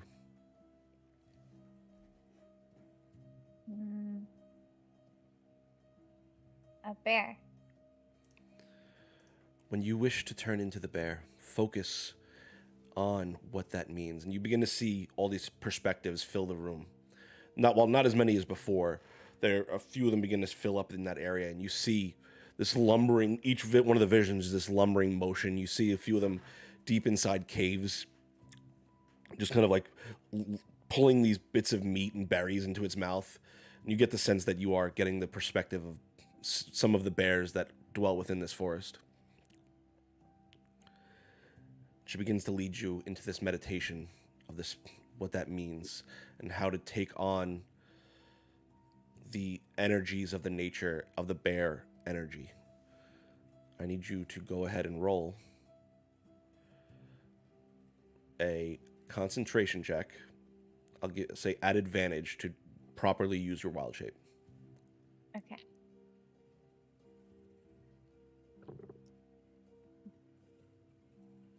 That one wasn't good. This was at advantage. Oh, we got 10. That's the highest one there. Plus your wisdom modifier? That is plus. Oh, wait. Wisdom or? Okay, hold on. That's your spellcasting modifier, so that's what I meant. 13. Yeah. Okay. As you begin to try and change your form, you feel your whole body begin to swell and then shrink down. Your claws extend before retracting. You feel that conflict in your mind as it jumbles between the different forms and views and all the chaos that is Whisper's mind as it tries to focus. You feel her hand on your shoulder now. She, feeling you jump, she just begins to slowly press her hands against your back, and you feel energy begin to flow into you. She casts Bless on you. So go ahead and roll again and add a d4.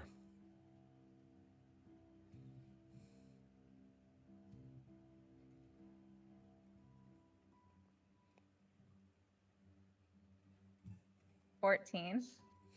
One higher. Was it wait, at advantage or no? Yeah. Okay. I'm just gonna put that d20 away. Mhm. Yeah, 14 is gonna be the highest. Jesus Christ.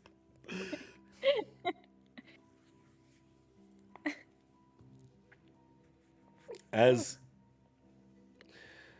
you feel your whole body begin to shift and your bones stretch, you feel them, that familiar popping sound as your joints grow into different shapes and forms.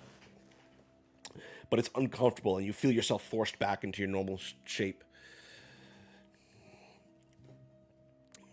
Let me do one more thing.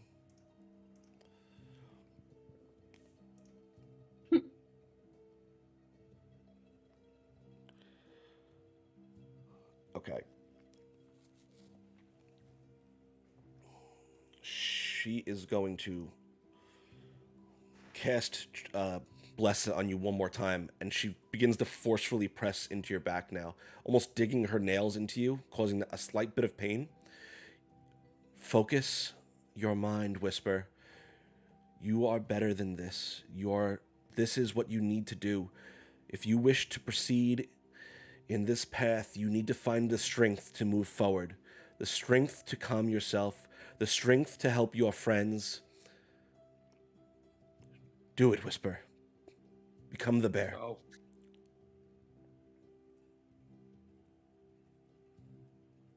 Come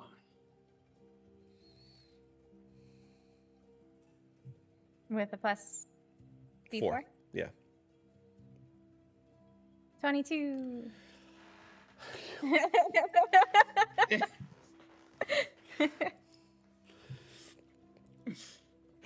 As she says that, you feel that little bit of pain kind of that little bit of pain kind of course through your back, and helps in that moment snap focus your mind. You feel your limbs stretch and your body swell and grow as you go ahead and describe what Whisper's bear form looks like. Big and auburn with chestnut fur. Yeah. Kind of bumbly. Okay. This large... What color's your fur? Like chestnut. Chestnut auburny. colored. Your feet land in front of you as you fall onto all fours. The energy of that inner circle kind of swelling around you, almost dissipating across your paws. And as you turn to look at her, she's standing there behind you. This smile, simple smile across her face. This is this energy and strength you have inside you, Whisper. Don't forget this. Now, I'm proud of you, but if you ever need help, you come to us and we will work more on helping you focus your mind. And if you wish to find someone else to take that blade, we will find someone that will attempt to bear the burden, but you have chosen this as your own now, so all we can do is hope and pray for you.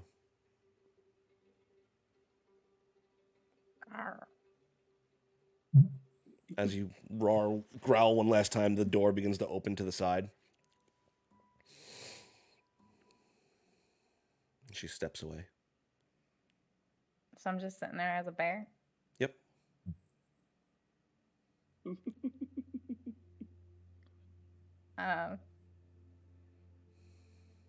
gonna sit there for a second. Is the other guy still around?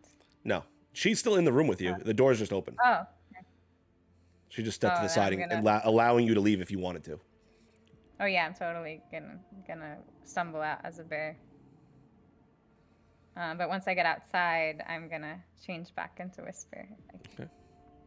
You shift back and you feel that bear form slightly more familiar to you than what the chaos in your mind has been before. Okay. With that, I think we're going to go to break. Went pretty long on this first half, so we'll be back in a few moments. Thank you, everyone that's joined us so far. The raid, all the new subs and follows. Thank you so much. We will be right back.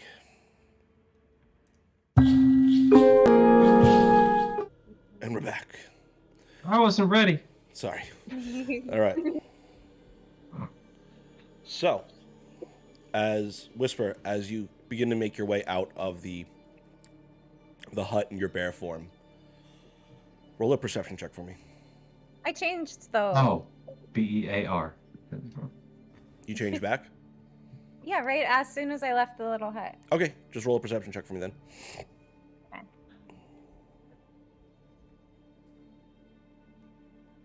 Hey, this is not my day. 11. Okay.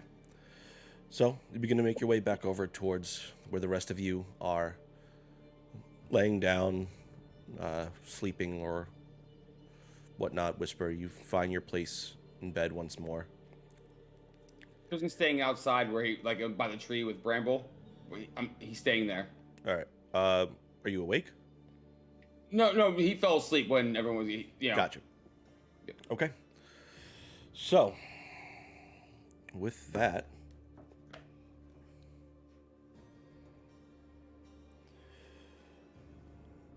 Whisper being the only one awake at this point, you hear the faint sound of sounds like something kind of soaring through the air.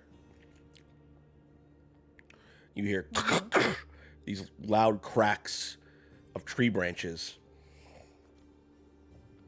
before this large stone falls into the center of this right by the large tree in the middle, crashing through several of the trees around, exploding some of the ground outwards. The four of you, I need to roll perception checks at disadvantage. Me?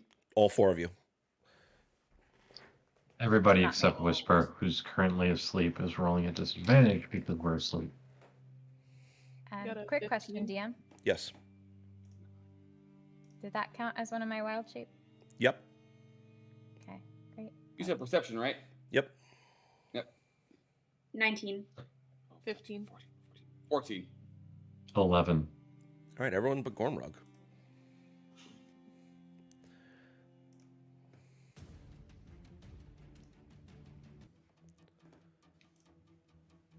All right. I need the four of you, not including Gormrog, to roll investigate. To roll initiative. Initiative. All right. There it is. For the first time in this campaign, after I keep telling myself after every game, for things, I have advantage on initiative, and I haven't been doing that every single game since day one, and I keep forgetting. Natural 20, but yes, natural 20. Why would you roll a second time if you got a natural 20? Because I could have, maybe the dice would have a 21 on it, and after I roll a second time. Makes sense. Makes sense. That tracks. My bad.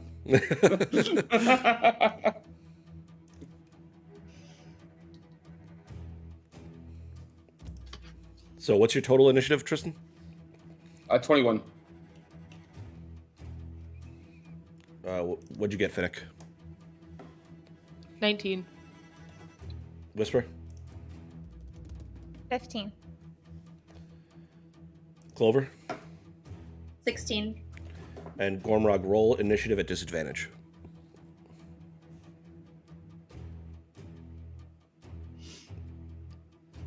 We haven't gotten a long rest yet, have we? Nope. Shit. Okay. Oh, I'm still healed from last time, so. What would you do if I got 2 20s? Did you? You use it. No, I got a 6, but like, it'd be funny though. But what if? Would you still love me if I was a worm? All right. Yeah. Going Was through- that a druid question? Yep, 100%. Help, I've been polymorphed into a worm and now my boyfriend doesn't love me.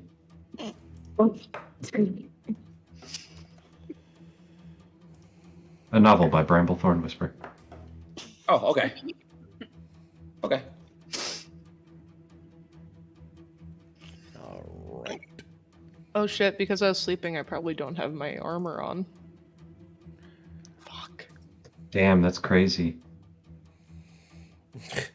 Armor. Yeah, I'm so easy to hit. Don't. I need to think before I speak. Okay, everyone. What do we see? What do we see? Do this. I see the backs of my eyelids because I'm still asleep. Damn, this dream is crazy. All right. Yo. Let's get this map set up. It's just an army of clovers yelling at me. Well, maybe you deserve that. I definitely do. Oh no, I have a rage used. Okay, I only have 3. Okay, never mind. I'm waiting for Clover to come for me, but yet I don't know if I have a reason. I'm gonna just sip my tea.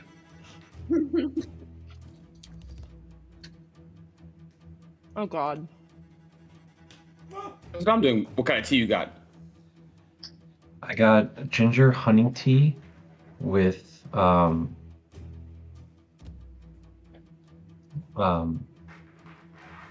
also put in a bag of vanilla tea. Ooh. It's like vanilla and spice. And everything nice? I got No. hibiscus with honey in it instead of sugar. Mhm. Yeah, this is the vanilla spice for flavor and energy because it's caffeinated, and the ginger and honey for my throat because I had an allergy attack this morning, and I just wanted to feel nice. I got the hibiscus and honey because it's hibiscus. I have all my teas are non-caffeinated because I try to avoid caffeine, and honey because I try to avoid sugar. Even though I know honey has sugar in it, don't give me that. Mhm. It's natural sugar, But and yeah, especially yeah. if it's made by the Hexcomb Farm, it's It's just delicious and wonderful. It's the bear. So it's clover honey. Yeah. Yeah. All right, everyone. Can you all see the map? I will, and it's just like, look, now I can. All right. Yes. Take off my shirt. What? Gotta take off my shirt. Oh. Oh. Is that what we're doing? Am I the one It's laying after down? dark? Am I the one laying down next to the log? You are here, Tristan, under this tree. Oh, Bramble's okay, here. okay. I can't see it. Okay, Finnick, okay. This is you. That's me. Whisper. Gormrog. Clover. Talon. Actually, if you want to know where I hid, it was behind Finnick. She was sleeping on her side, and I went and I just tucked myself right behind All right, her. I'll put you over here. No one will ever look here. No one will ever see her hiding under my cloak. All That right. means someone has to actually go up to Finnick and look behind her, right next to her. Which no, No, I'm one's gonna doing stand up and be like, "Why is my cloak so heavy?" All right. As that rock slams into the ground. You hear the sounds erupt around you as people begin to awaken. You hear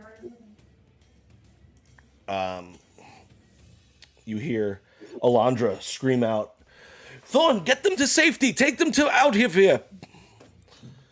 And you see him begin to grab children and do everything he can to start and pull them deeper into the forest away from this attack.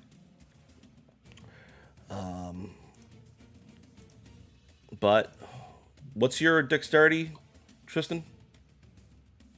My regular dexterity? Dexterity bonus. Bonus? +1. Okay. So this guy is going to go first. Oh god. He is going to move 30 feet.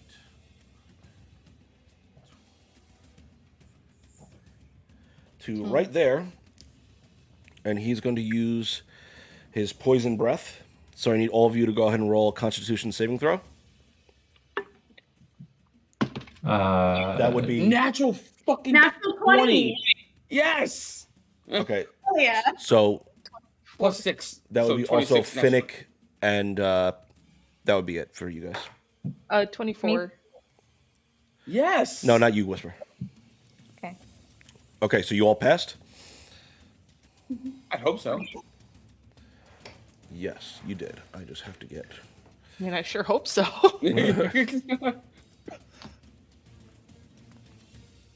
Bramble rolled a natural 1. Oh no. Oh. So, you all take...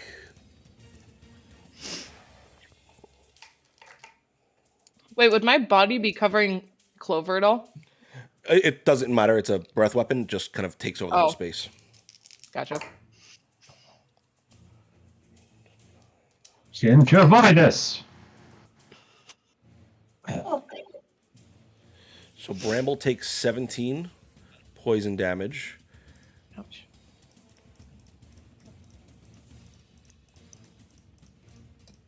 And the rest of you take, what is that, 8? Yeah, 8.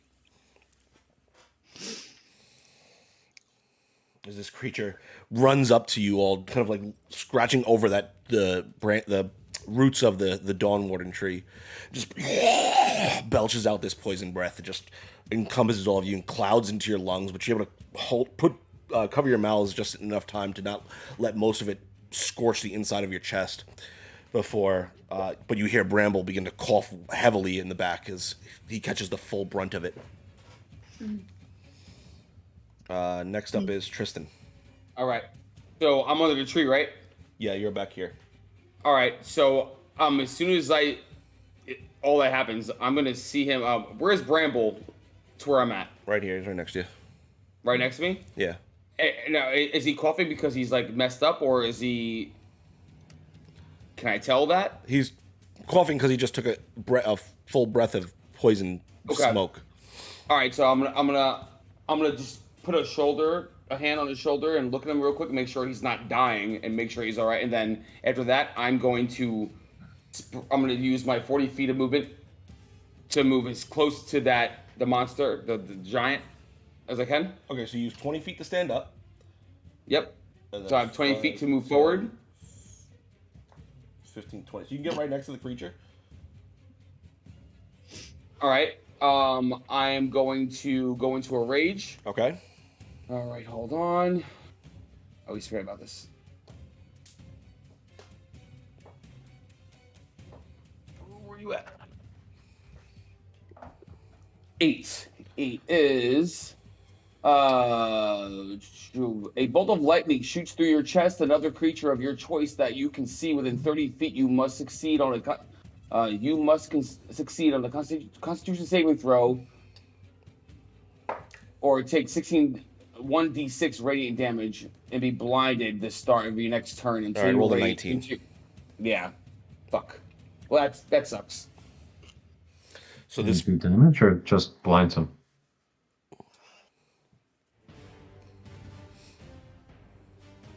Choice that you can see within 30 feet. So what? Oh, no. Oh, I'm sorry. I read it wrong. All right. Another creature I see within 30 feet. So the creature right next to me. Yeah. Mhm. Yep. Takes 1d6 radiant damage. It doesn't because it passed its save. Oh, never mind. Okay. It's the first time I got an 8 on this. All right. All right. So what you want to attack? What are you gonna do? Yes, I'm going to. As I go in, his fangs grow and his scales start raging. He's gonna go into a regular attack. What is greatsword? 16, 17, 18, 19, 20, 22, 23. That'll hit. All right.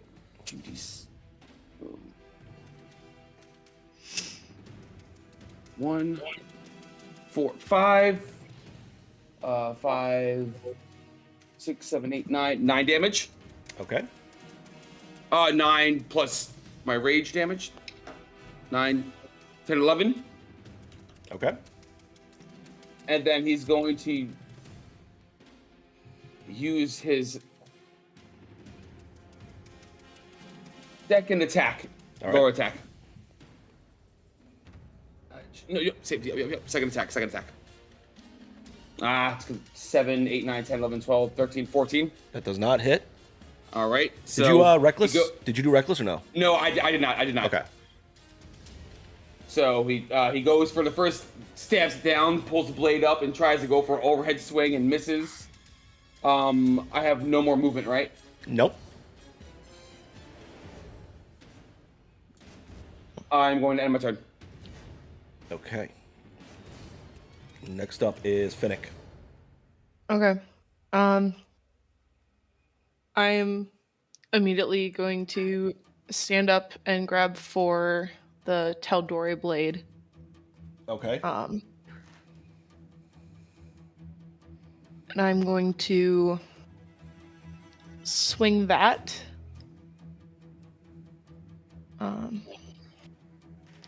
And get the right shit pulled up for a 25 to hit. That definitely hits. Cool. I will pump a second level Searing Smite into that. Okay. Because why not? It has to make a Constitution saving throw. That is a 15.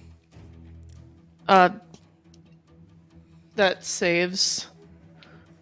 It also has to make a Charisma saving throw. Natural 20. Silvery barbs. Okay. And I'll give advantage to Tristan on his next roll. So its charisma saving throw is 13. So it is now charmed by me, but it also takes 16. No, wait. 10 slashing with 12 radiant damage. So 22. Holy And then, 22. Yeah. hold on, I need to see if it still does damage with Searing Smite because of the save. It should. I think it's just half. Oh, wait, hold on. Because it does. Oh, it's an extra 1d6. So an extra 4 fire damage. So 26. And this causes the target to ignite in flames. Okay. At the start of each of its turn until the spell ends, it must make a Constitution saving throw. On a failed save, it takes 1d6 fire damage. On a successful save, the spell ends. Okay. So we're at 26 damage, correct? That sounds right. But now it's also charmed by me until it takes damage again. So you bring the blade up and you hear this satisfied, like, rumble in your chest as you hear just the blade in your mind go, yes.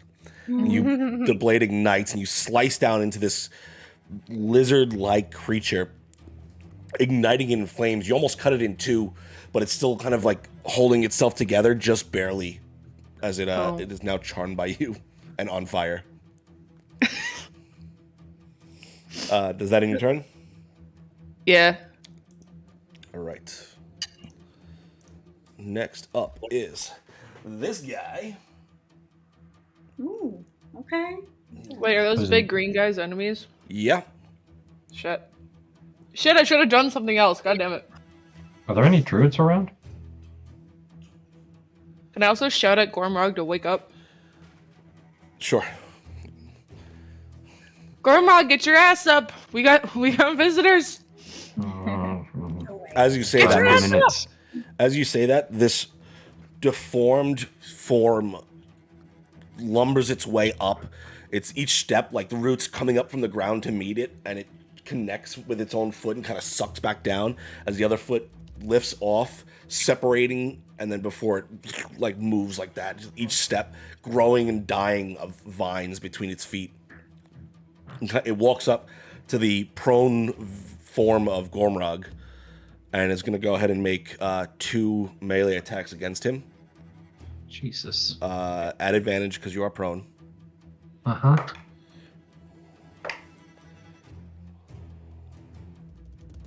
That's a 17 to hit. And a 18 to hit. Both hit. Okay. You take 5 bludgeoning damage on the first hit. Mm-hmm. And 10 bludgeoning damage on the second hit. As it just rears up both hands and slams into you. Yep. You feel the vines begin to wrap around you. And you sense that it wants to start to pull you in towards itself. You're not grappled, though. Mm-hmm. And that is going to end its turn. Next up is Clover. I potentially have a very controversial turn, but can I get within melee range of the person who just attacked Gormrog? I have 30 feet of movement. What I do? Yes, you can. Okay, I know that I should just kill the guy in front of me, but I just saw Gormrog get absolutely, like, fucked up. I don't know a better word for that right now. So I'm gonna go to the new monster enemy guy. Okay. And I'm gonna get right next to him. And I'm going to hit him with my rapier with booming blade. Okay. Go ahead and roll your attack. Okay, that was a 21 to hit. That'll definitely hit.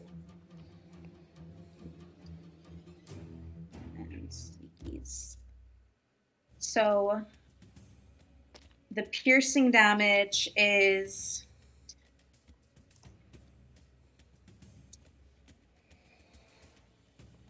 27. Okay.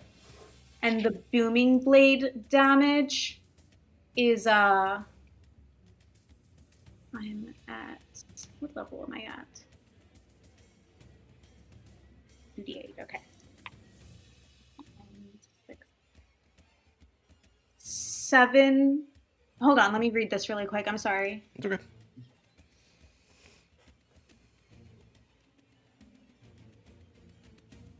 Yeah, 7 thunder damage. Okay. And if it moves willingly, I get to roll another d8. Okay. Or 2d8. So 20 whatever piercing and then 7 thunder damage. Got it. As you stab the rapier into it, and the explosion, you see it, the vines that kind of make up this creature's body expand outwards, and for that briefest of moment, you see a humanoid form inside of it before they slurp back down, wrapping around the whatever's inside there. Ugh. As in your turn? Okay. Yeah, I'm just gonna stay where I am. Also controversial move, but you know. All right. Whisper, you're up. Can you point to all? That's me, yeah. Where are all the bad guys that I can see? All right, so you've got Kind of 1, blind. 2, 3, 4, and then you can't see him, but there is a 5th over here, just over on here, over here. There's a 5th over here that you hear, but you cannot see. All right. And then there is guy up? the large guy back here. Yeah. Okay. So I'm right next to 2 of them. Yep, you got one on your right and one on your left. Okay. and Talon goes right after me. Correct. So I'm gonna, yeah, I've been going through it. I'm gonna use the Nox Blade on this one to my right. Okay. You stand up using half your movement. Yeah. You form the blade in your hand. This, the rest of you, this being the first time you see it, is now longer than it was before, and it instantly forms in her hand. 23 to hit. That'll hit. Ooh! Yay. Too bad. I can't do anywhere near any of y'all's damage. and no matter what I do. It's fine. I forgot to add a d6 because I used Searing Smite at 2nd level. Yeah, that's 7 damage. All right. With that, you swipe the blade across the creature, and you see that black, like a knife through butter. The blade slices through. You feel almost no resistance, and the creature just flops in half. And you see black necrosis creep up either side, burning in it. And as you look, as the vines kind of fall all the way to the side, you see the small form of a gnome inside of it, dressed in leather rags. Kind of get the sense that this might have been another druid from this village. Okay. Creature is taken out. Are What they else? alive? They're sliced in half now, so no, they're definitely not alive. Oh, Shit. was that the one to my right? Yeah, that's what you said, right? Yeah. Okay. Which way am I facing? I'm looking at this. Okay. All right, You so hit up. the I'm one sorry. that was next Up and to me down. and Gordon. Yeah. Oh, I can't tell who's who, so I'm struggling. Oh. Then 'cause I think I well, it doesn't matter, but I meant to hit the one down so Talon could attack this top one, but it's Okay, fine. that's fine. I can switch it. It's not a big deal. Yeah. Does the same thing happen? Well, you move towards the more lizard-like creature, Yeah. and as you slice that in half, it only had 1 hit point, so you kill it. Oh, okay. But as you slice that creature in half, the vines just kind of creep away, and you see what used to be some sort of animal that has been mutated and corrupted by these vines inside of it. It's a little snicker snack. Well, that's my turn. Talon's gonna go and attack the one up top. Okay. Multi-attack. So he's gonna start with a claws attack. That's gonna hit. That's a 25 to hit. That'll hit, yeah. Yeah.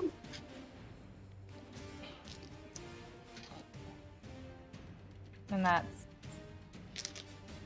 13 slashing damage. Okay. So Talon instead is the one that takes him out. Yeah.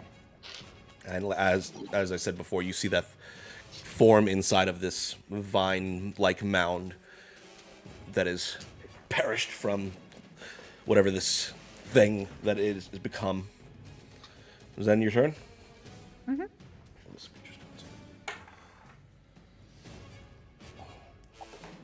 Okay. Next up is this guy.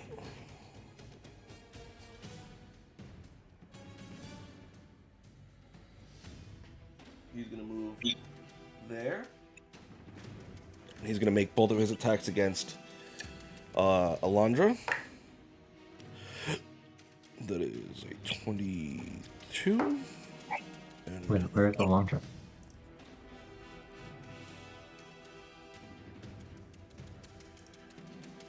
Two and a 13. Okay, so the first one hits.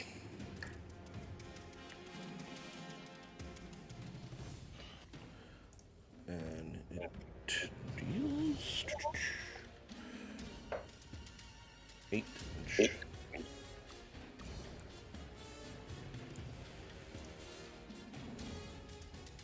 All right.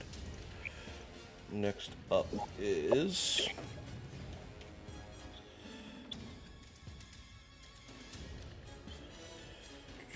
this other guy. He's gonna move right here, and then he's gonna dash to get right up next to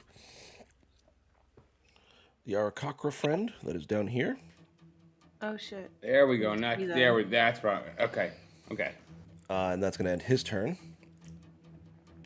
Next up is this big guy. Who now we can't see anymore. His speed is 40.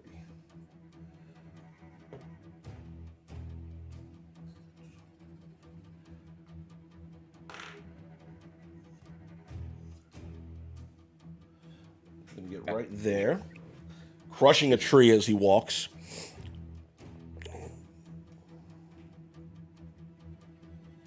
He is going to rear back with one of his vine-like arms, and you see it shoot out towards you, Whisper. Oh. That is a 15 to hit. Does that hit? What? Did you 15? hear you said? Yeah. Yeah, that hits. You cut out right when you Oh, said sorry. Does that hit? the number. Okay, so you take... Crap roll. You take 11 bludgeoning damage, and you are grappled and restrained. Great.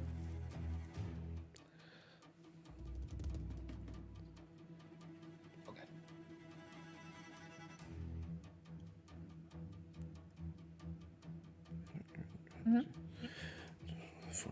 Okay. That is going to end its turn. So next up is this little guy.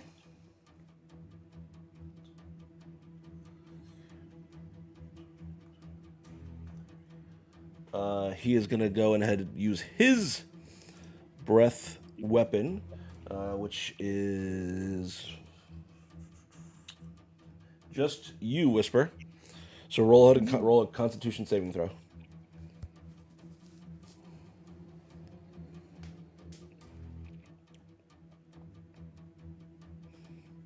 That's a 16.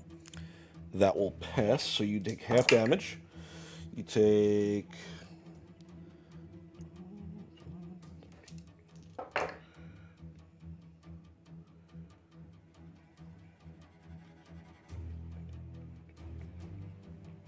So you take 11 points of poison damage.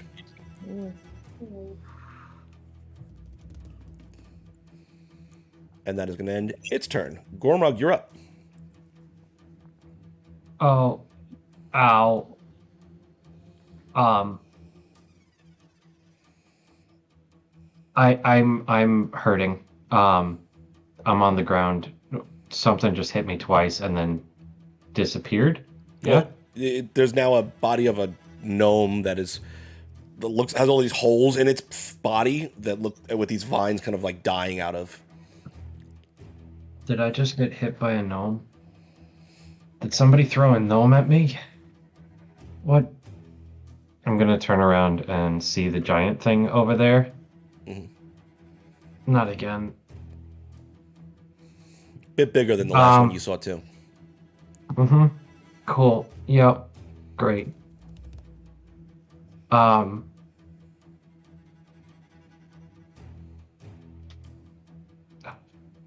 Phenomenal. Grabbing my equipment, I'm just gonna use an action. Well, first I'm gonna stand up. That's half my movement. Yep. I've got 45 feet of movement, so what is that, 20? Yep. That's ridiculous. But I assume that's counting more for time instead of movement. Correct. How far is... So, I see the big guy. I see a weird green thing next to it. Yep. What is that?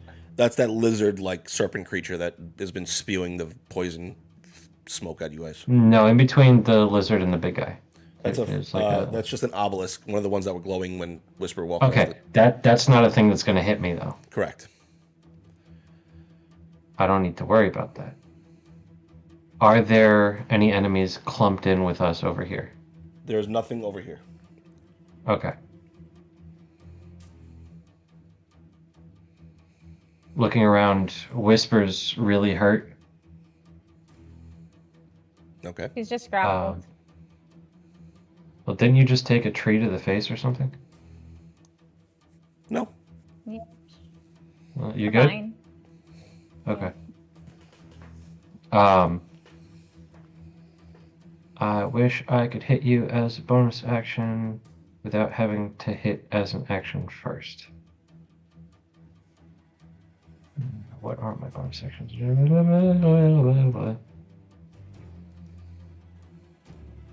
Tristan, you're up next, so just get ready what you want to do. I'm ready.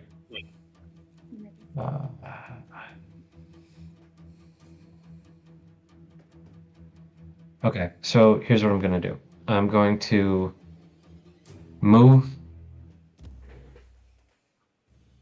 down to the sneaky snake.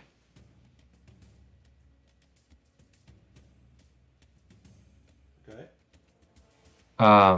Potions of healing, action or bonus action? To take it, it's a bonus action. To give it to someone, it's an All action. right. No, I'm taking it because I'm hurting. It's 2d4 plus 2 hit points.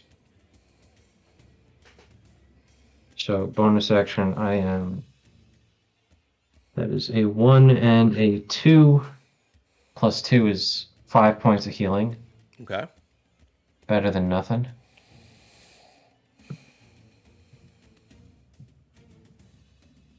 And then as an action, I'm going to hit the snake. All right. Just punching it because reasons.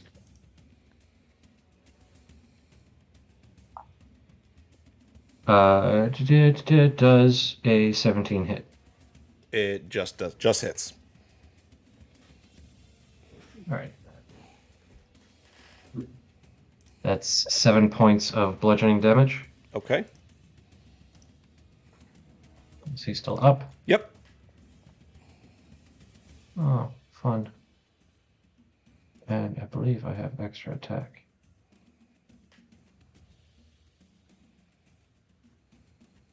Yeah. So second attack, 16 plus 6 Yep. is 20-something for an additional 4 points of bludgeoning damage. Okay. That's my turn. As you attack its nearby ally, this big fancy guy over here, he's gonna bring another one of his arms up and whip it out towards you. That's a natural one. So. Yes. Also, Yes. Tristan, you have advantage on your next roll I do. How? from my silvery barbs. Oh, as a that's right. reminder. Yeah. Yes. All right. Deal. You're up, Tristan. I don't have to do reckless attack then. All right. So where am I? I'm always Right here. all right. So wherever Gormrog is being attacked, I'm attacking. I'm gonna move to that thing that's near him, right to him. Okay. All right. I'm assuming because I didn't get hit, my rage ended, right? You were attacked though, weren't you? What? I don't think I was. I didn't take any damage. No. So yeah, your No. rage fades. Yeah. All right. So I'm going to. Wait, what go, about the breath weapon? That was before you raged. Yeah. So I'm gonna go into a rage. You know, scales, all that stuff. And I already have an advantage on my attack, so I don't have to do that. And I can redo my.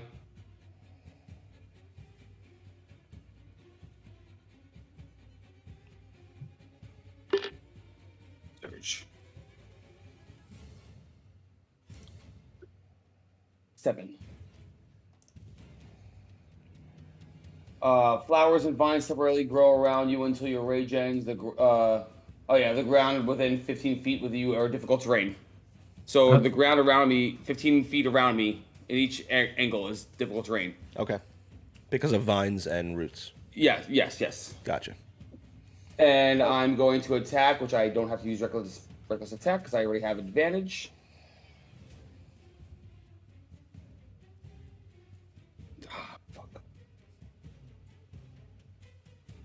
17.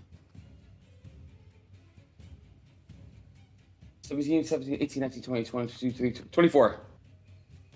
Okay, that hits. All right. 2d6. 5, 6, 7, 8, 9, 10, 11, 12 damage. Plus rage. Plus 4. 16 damage. Yes. All right. Does that end your turn? No, I have my another attack. I'm gonna do right. the same thing. All right. 15, 16, 17, 18, 19, 20, 22, 23, 24 again. Okay, you slice this creature in half, eviscerating it in its place. All right.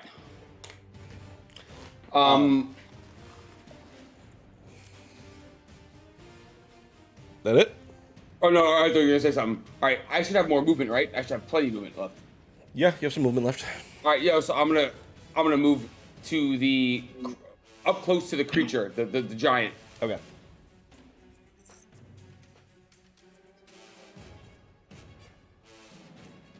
Okay. All right, so hopefully with my thing, if I'm the same way, I did my 2 attacks. I'm good there, but with the 15 feet, he should have difficult terrain around me until my turn's over. My next turn. Yeah. Yes. All right, turn's over.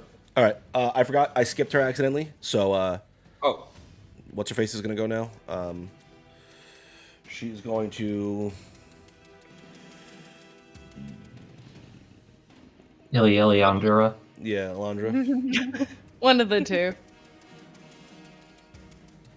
She's going to Alejandro. She's going to make 3 attacks against the thing in front of her.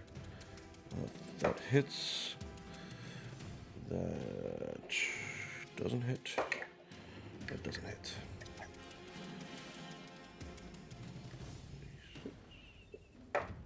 I'll be right back. If I take damage, let me know.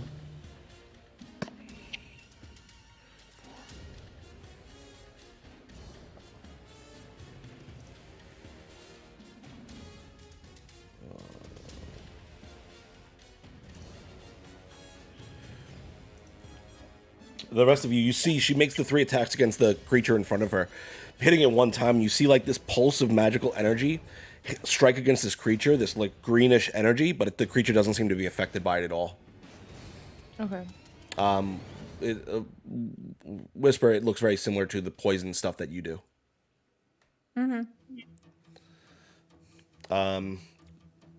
But okay, so that ends her turn. Finnick, you're up. Cool. This is gonna be fun. Okay.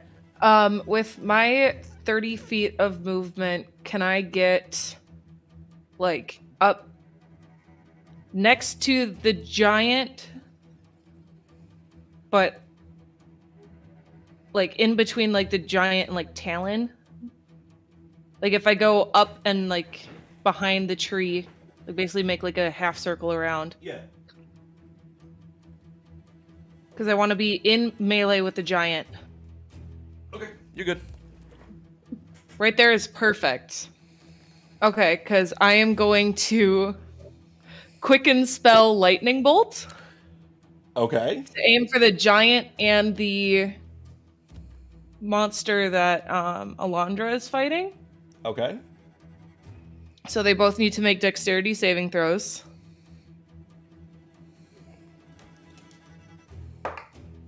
That's a natural 1 on the giant. Cool.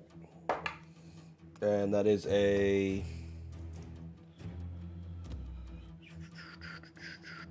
16 for the guy back here. Okay, 16 saves, but he's still gonna take half damage. That's a lot of dice. Oh Yeah. my god, I need to take a fucking picture of this. I'm so excited. I rolled 5 5s and 2 6s and 1 1. Oh my god. So let me do math for a second here. 38. 10, 38. Yeah. 20, 31, 37 lightning damage. Okay. I think it's 37. 38. 37. I'm wait, taking you said, a fucking picture of this. Like you I had said to, I had to 5/5s? move him to count him, but Run it through again. 5/5s is 25. plus 2 6s, That's another 37. 12, so 37. Plus 1 is plus 38. 1 is 38. 38. Yeah. Oh my god. So 38 damage, lightning damage to the big guy, and 19 to Yep. the green guy. And then for my action, Jesus. I'm gonna whack him with the Tal'Dorei blade. Hell yeah. All right. Fuck this guy up. Okay. 22 to hit. That'll hit. Cool.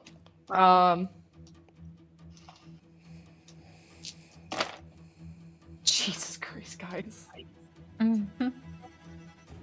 She killed him. So 15 slashing Okay. plus 11 radiant. 20. I'm getting so fucking lucky on these rolls, and then it needs to make a charisma saving. That's a fail. What did it roll? Let's go. A 5 minus 1.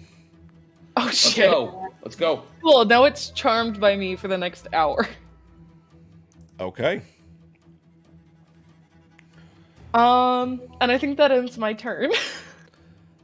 I would say so. I'm Clover, you're up. shaking. Now, was this a giant? I walked away for a second. Yeah, it was a giant. Clover, Yeah. you're up. Yes. All right. Oh, is he still standing? How does Yep. he look? Still standing. I mean, It doesn't matter. I'm gonna go right up. I did. Yeah, I'm did gonna almost. go right up to him. I'm gonna stand next to Finnick. I want to be within melee range. Okay. Looking like a true survivor. Feeling like a little kid. And I'm gonna go ahead and do another rapier with booming blade. Okay. That Does this was, break your charm, Whisper? I mean, Clover, a Finnick? I'm Damn. sorry. You went through all of them. That was a dirty 20. Okay. that'll hit. It says if you attack the creature again while it is charmed in this way. Wait. I'm pretty sure it's going to break the charm, but... Well, because in the description it says if I attack the creature again while it's charmed, I do extra damage, and the charm condition ends. Yeah. But I don't know how it works. If That's it's just Pretty me sure if attacking. someone else hits them, they still lose their charm. Right. If you That's did it... 20 Go ahead. Thank Clover. you. That's 26 piercing damage and 6 thunder damage. 30... 32... Okay. So yeah, I'm thinking it's going to break the charm, but it won't do the extra damage. As if you were to do it. If you do it, it does extra damage. Well, because it has to be charmed for the extra radiant damage. Right. So.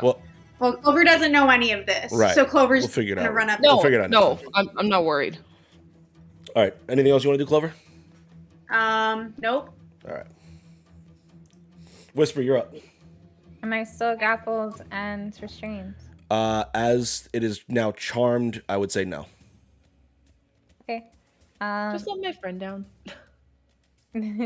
I will let out a screech and wait. I need a clarification on this creature. Is it a plant creature? It appears to have plant-like qualities. Okay, I cast Blight on it. Okay. Which, if you target a plant creature or a magical plant, it makes a saving throw with disadvantage, and the spell deals maximum damage. Okay, what's the DC? It's a con save, and it has to beat 14 at disadvantage. Well, at disadvantage, it still rolled a 19. Damn. Well, it still takes half as much damage. Okay. So. Maximum damage is 64 damage, so it'll take half of How do you want to do this? Yes. Well, that's how I do it. Is I screech like an ear curling screech, and His the head area explode. around it just dies. Just everything is necrotic energy.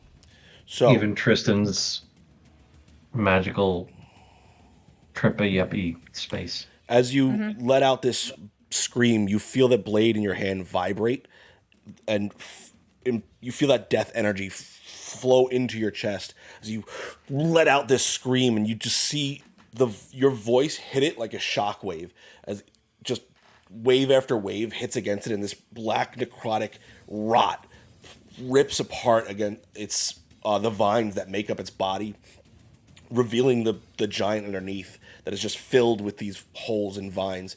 You see the skin peel back as this form just begins to fall and stretch and dissolve, breaking off and floating into the air like black particles. You see behind it, where your voice echoed, the trees droop and crunch around, and branches begin to fall and die away, and the ground, like you cast a breath weapon, you see the ground rot against your voice, Nice. and that creature falls and burns away into nothing. Cool. Okay, because we are getting to the end and there's only 2 creatures left, I'm gonna just kind of move ahead here, and as you all gather together to take out that last creature that is harassing the archdruid of this space, you will easily take it down, revealing an elven child's form inside of the creature that has been just corrupted by this rot and vines that have pierced through its body. Eventually, you find the Arcakra that you had met previously. Alina, you see her having fought against one of these creatures by herself now. You see the vines piercing through her skin, and you see them slowly growing through her body as she lays unconscious and dying on the floor. Who is Cure it? wounds. Alondra. Eliana, I'm sorry. Eliana, the Akakra. I'll do a second level cure wounds. Okay. You cure wounds, and you see them heal, but eventually you see these vines poke up through her skin again and begin to twist and roll through her flesh.